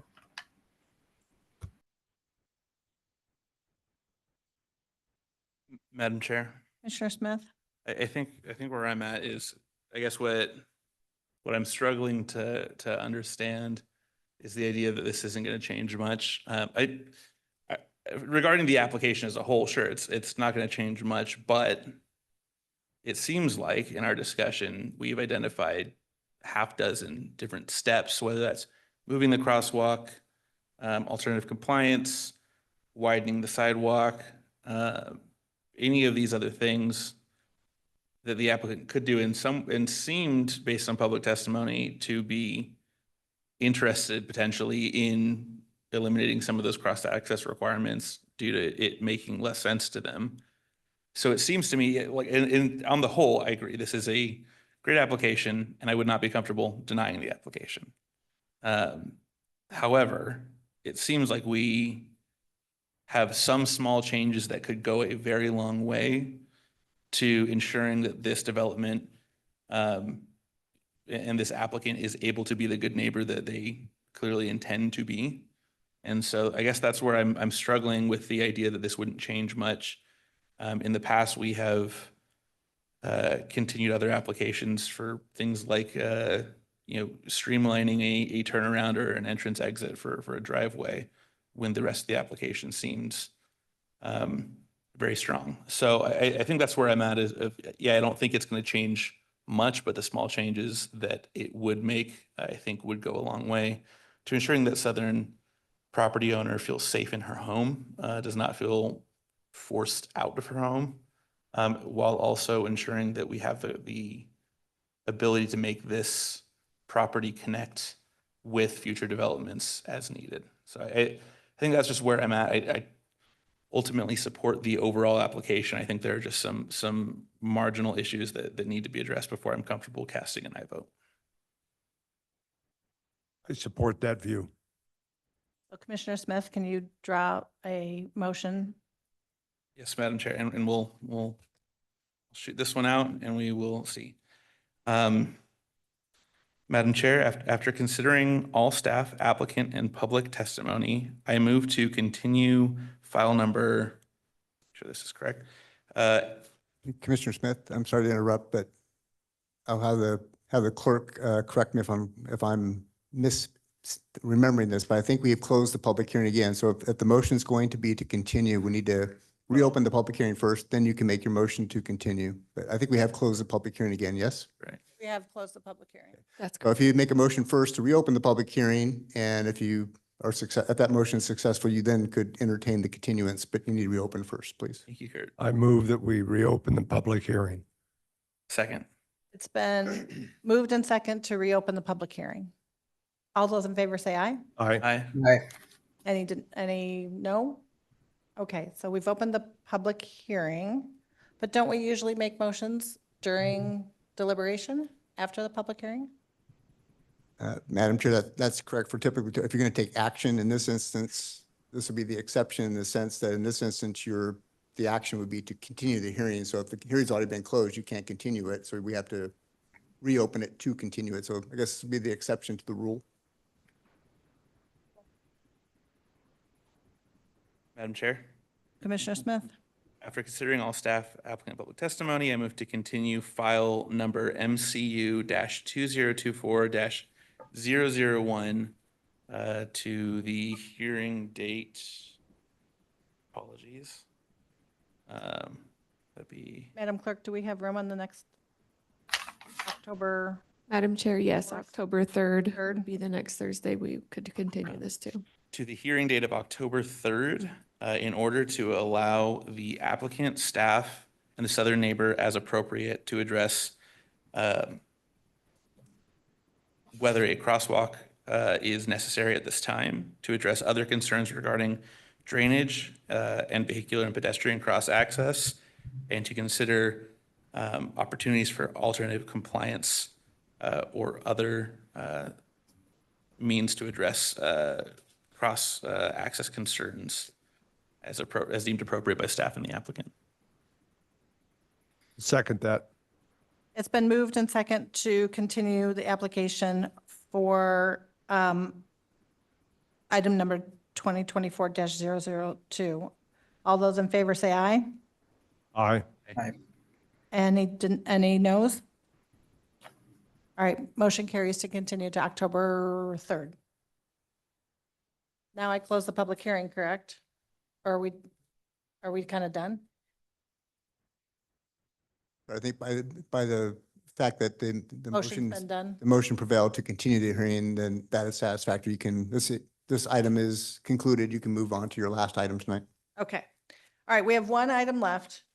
Commissioners, do we need to take a little break or do we want to keep going? You guys good? All right, we got one more. Chairwoman, I'd like to get up and just move around a little. All right, let's take a 5-minute break and we'll resume at 8:07. Thanks.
Okay.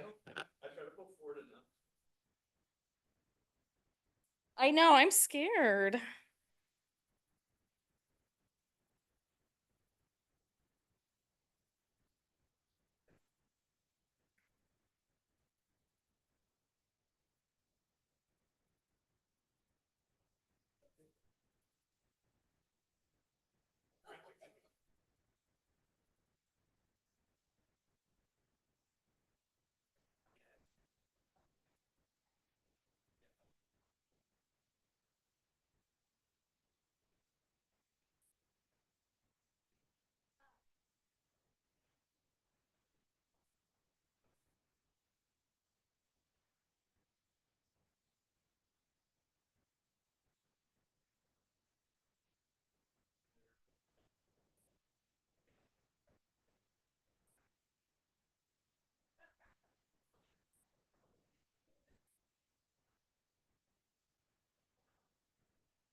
Oh, did we lose him? Madam Chair, I'm sorry, I had you on mute. Oh, Commissioner Sandvall, are you good to proceed? Yes. okay. All right, last application for the evening is Pivot Point subdivision for annexation and preliminary plat for 41 building lots and 10 common lots. We will begin with the staff report.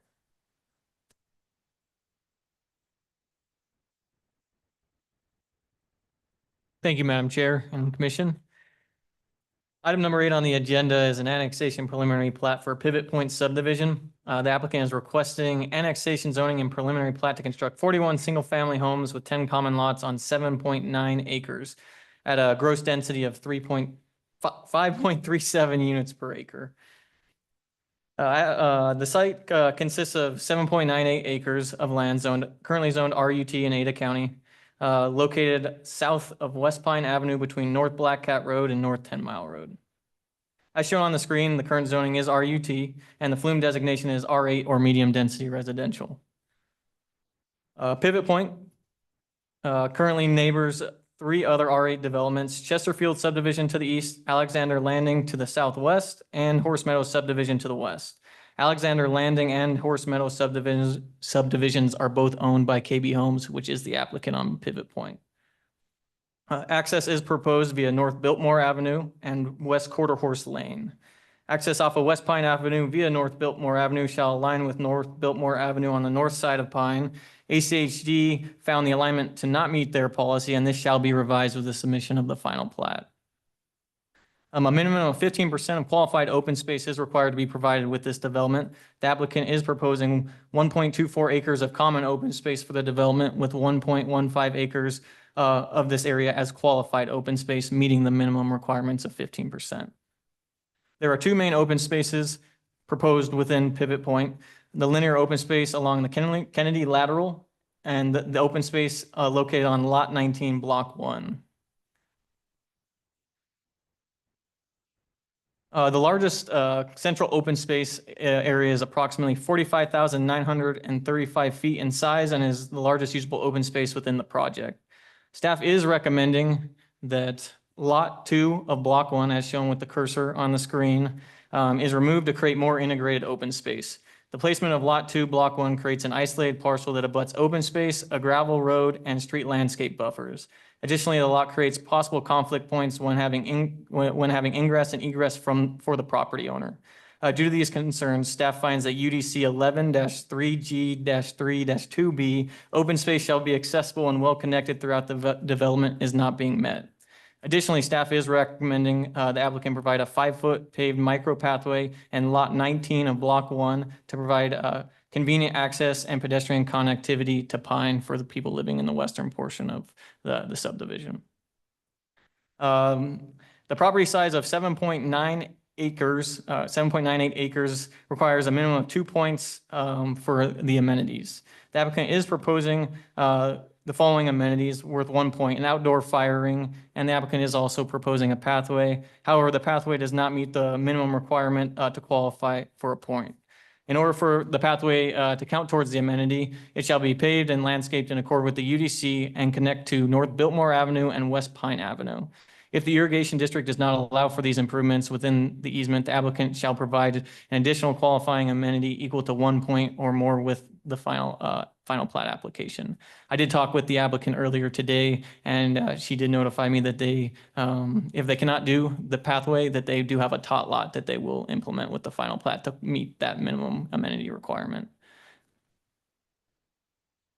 So 12 conceptual building elevations and floor plans were submitted to demonstrate what the future homes in the development will look like. Variations in 1- and 2-story homes with 2-car garages are proposed. The submitted elevations depict a number of different architectural and design styles with field materials of lap siding, different color accents, roof profiles, and varying home styles. Staff finds these elevations to meet our architectural standard and follow the city's standards. Staff is recommending approval of this project. We did receive 3 written testimony today, one from Carla Ehlers with concerns about traffic congestion, the density of the project being too high, and schools being at capacity in the area. Kathy Galantine also had the similar concerns with traffic and congestion on Pine and Black Cat, the density of this development being too high for the neighborhood, and schools being over capacity. And then finally, Natalie Purcell had similar concerns about the density, traffic and congestion in the area, Fuller Park being overcrowded, which is the nearest park to this development, and schools being over capacity. And I will stand for questions. Would the applicant like to come forward?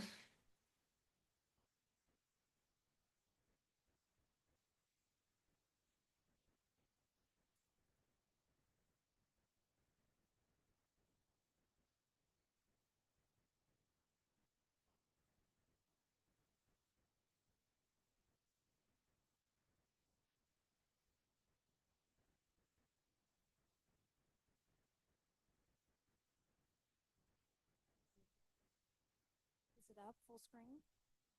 Yeah, looks great. Thank you, Nick. Thank you. You can state your name and address for the record. That would be great. Absolutely. Madam Chair, members of the commission, hello and good evening. For the record, my name is Sabrina Durchie. I am here on behalf of KB Home. My business address is 1299 North Orchard Street, Boise, Idaho, 83706. And this evening, I am so excited to present to you our applications for Pivot Point subdivision. So, real quick before I start our application, I really would like to introduce you to KB Home. We're a national home builder that was founded in 1957. Everything that KB Home does is focused around our customers and offering a superior home buying experience. For over 60 years, we have operated from the belief that the best homes start with the people who live in them. And the commitment to our customers can be seen by being ranked the #1 national home builder when it comes to customer service and satisfaction. And we at KB Home take this ranking extremely serious, for our pledge is to exceed all customers' expectations by having each home 100% complete and our customers 100% satisfied before they finalize the purchase of their home. We are the #1 energy efficient national home builder as well, and we are committed to sustainability and energy efficiencies, with each home being Energy Star certified. This provides to our homeowners lower housing costs, promotes water conservation, and helps preserve the environment and natural resources with each home we build. So now, let me welcome you to Pivot Point subdivision. The subdivision is going to be a welcoming community and a special place for our future residents to call home in the Treasure Valley. Our site design hosts many creative features that will showcase a thoughtfully designed infill development for our proposed residential lots. Here's a picture of our main entrance point into our community. With Pivot Point, we are requesting an annexation and zoning of R8 and a preliminary plat for a total of 41 single-family residential lots. Our gross density will be 5.51 units per acre, with our residential lot sizes ranging from 4,000 square feet up to 5,595 square feet. Situated near the corner of Black Cat and Pine Avenue, Pivot Point will provide quick access and an easy commute to all the surrounding amenities. Don't do that. Hold on. It's getting out of hand. To the nearby schools and employment for its future residents, since it's really kind of in the heart of the Treasure Valley, its location. So, as Nick has mentioned, we already have 2 projects that KB Home already owns. To the northwest, we have Horse Meadows, that is zoned R8. This site is currently under construction and consists of 26 lots. South of that is Alexander's Landing. This is zoned R8 as well, and it has a total of 24 lots. We will begin construction on the site next spring of 2025, and our plan for Pivot Point, if approved, is to start late fall construction so that the site will be ready in the spring of 2026. Here's a depiction of all the sites built out together. We really want them to seamlessly transition and blend in perfectly together. We'll have 1 CCNRs, 1 HOA management, and it'll probably be marketed under 1 name. This is really just to create a community instead of 3 separate small developments. So here's our utility plan. And as I mentioned with Horse Meadows, we have begun construction. This will provide all of our public infrastructure needed for our site, such as sewer and water. We are also coordinating the upgrade with Nampa Meridian Irrigation concerning the existing irrigation pump house to facilitate all 3 developments. This is great since we'll be not stretching any city services to the site since they will be available. Since Pivot Point is an infill development, existing public services are nearby.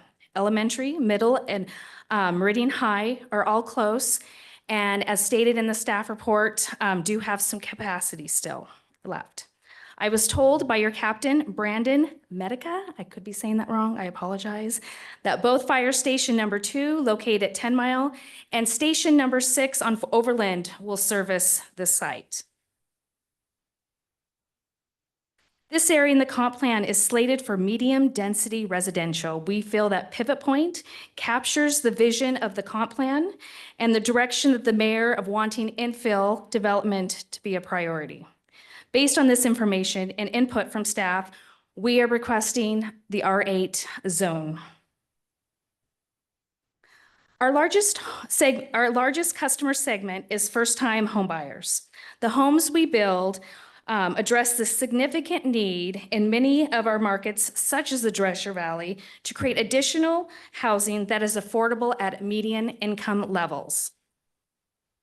With each home, we offer personalization and choices, from the selection of the home site to the floor plan and construction options.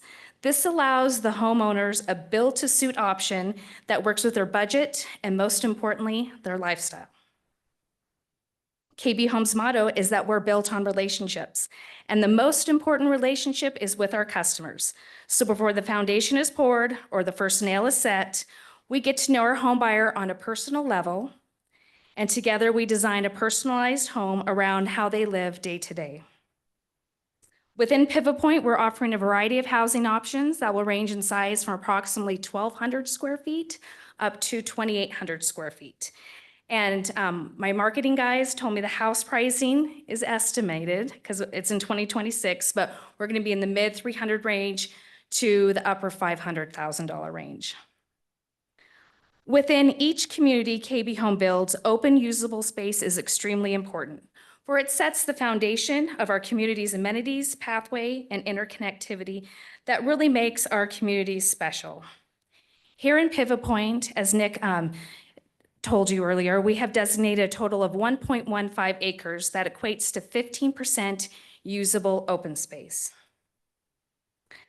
Pathway connectivity and walkability is a priority within our community and can be seen within this pathway exhibit. Orange depicts the regional pathway, blue depicts our community sidewalks, and green illustrates our micro pathways. To create open space and provide safety for our future residents, we have already coordinated and received approval from Nampa Meridian Irrigation to tile the Kennedy lateral. Within the tiling of this lateral, we've been able to capture a great central open space feature for our future residents. For site amenities, we will include a walking pathway and a gathering area for the neighbors to include a fire pit and a seating area. And I just found out that one of our other communities in Nampa had a tot lot that we're not going to be using. So I'm like, I know where to put that. We'll put that in Pivot Point. So I'll try to get some of the renderings updated for City Council showing that. But I just found that out yesterday, so I was pretty excited. And I didn't have to spend any more extra money, so I thought it was a win-win. The future residents will also be able to utilize the amenities in our other 2 developments. Within Horse Meadows, there will be a picnic sheltered area, and Alexander's Landing will have a playground for older children and a sitting area for the parents. I held a neighborhood meeting on June 17th of this year. I held it here at the City of Meridian's Conference Room A, and we had 9 people in attendance. The meeting went really well. The neighbors are very cordial and very respectful. They had questions concerning construction and timing of all the developments. And one inquired on a possible 4-way stop at the new entrance for where Biltmore and Pines at. I did reach out to ACHD. They didn't have an answer for me yet. So I'm kind of still vetting it to see if that's a possibility. And I also have been working really closely since we started construction at Horse Meadows with all the neighbors. They have my number. I'm like, if you have any issues, you call me immediately and I will hopefully take care of it, so. While we are in complete agreement with the staff report, we are requesting to retain Lot 2, Block 1. During our site design, first, I needed to ensure that we're meeting all the R8 requirements, which we are. I'm not asking for any variances. I'm not asking for any alternative compliance. We are meeting our R8 requirements. Unfortunately, due to the easement of the lateral, this has kind of created a kind of a odd area that we were able to fit one lot to meet the minimum standards. Now, is it ideal? No, but this is why infill sites are so tricky to develop. With the easement being 100 feet wide of the Kennedy lateral and really limited space, our options are very limited. And also, with these small sites, one lot loss can make or break a project. We don't have hundreds of lots to cover the cost of it. So we're respectively requesting that any conditions for the removal of Lot 2 and Block 1 be removed. And we also feel, as these renderings are showing, that the lots proposed on both sides of the open space really create a great flow of usable open space for the neighbors. And we feel like it provides great, and it's integrated great into the open space for the community. And with that, I will summarize real quickly. We strongly feel that Pivot Point subdivision will be an excellent community for the city of Meridian. Every detail has been designed to create a community that residents will love to call home and really complements the city of Meridian's vision for this area. I would like to thank Nick and Bill and staff for their assistance with the application. Thank you, guys. And I would like to thank you all for the pleasure of your time, your thoughtful consideration, and respectively request a recommendation of approval this evening to City Council. And I will stand for any questions you have. Thank you. Commissioners, do we have any questions for the applicant at this time? Madam Chair. Commissioner Sandoval, go ahead. Yeah, staff. So you mentioned 5.37 units per acre. The applicant said 5.51. Are you guys not in alignment? Was that a clerical error? Did I hear wrong? Was it because there's 1.24 acres of total space compared to 1.15 of usable open space? I was just curious. Madam Chair, Commissioner Sandoval, thank you for catching that. I did catch that. Correct. It is 5.51.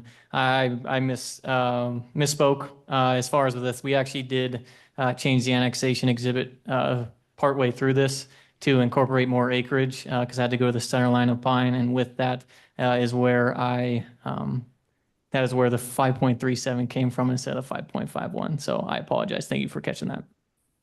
Thank you. Commissioner Garrett, did you have any comments? No. Okay. Commissioner Smith? Madam Chair, your question, I think I misunderstood the staff briefing. So if we're not removing Lot 2, Block 1, where do you anticipate the tot lot going specifically? Madam Chair, Commissioner Smith, that's a great question. Well, I'll take a look at it. I usually let my landscape architects because they're way more creative than me. But probably when I create the amenities, I really like for the sitting area to be maybe more focused on adults area, more quiet area. So probably the tot lot will be in the open space, green space, but maybe in a different location.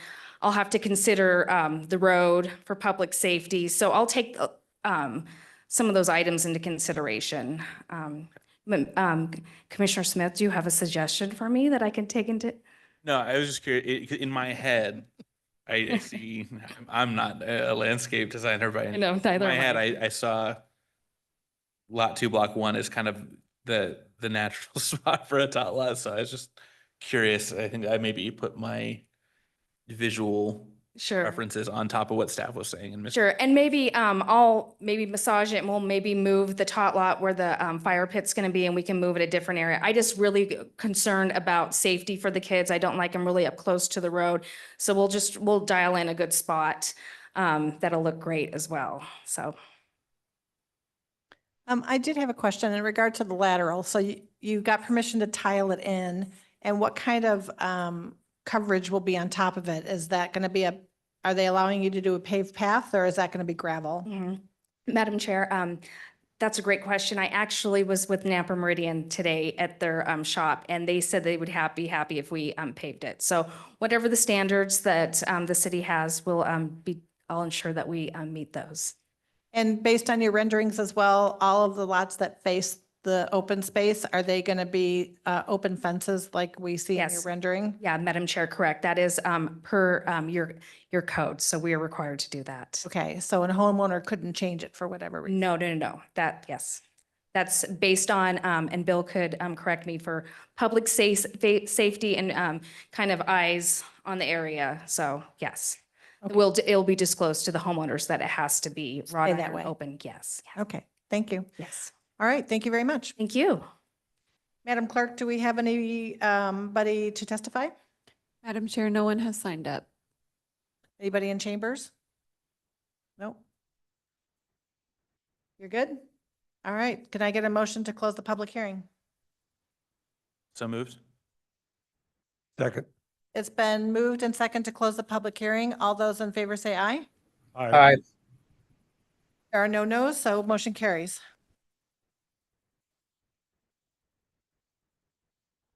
This one's tough. This family, whoever lives, been there, my husband used to go to school with them. They're kind of like isolated behind a white vinyl fence. They've been there for a long time. So, but they have the right to sell to whomever they want to, and a developer bought them. So, I actually don't like lot number 2. For the very reasons that the city mentioned, is that it's just being kind of isolated.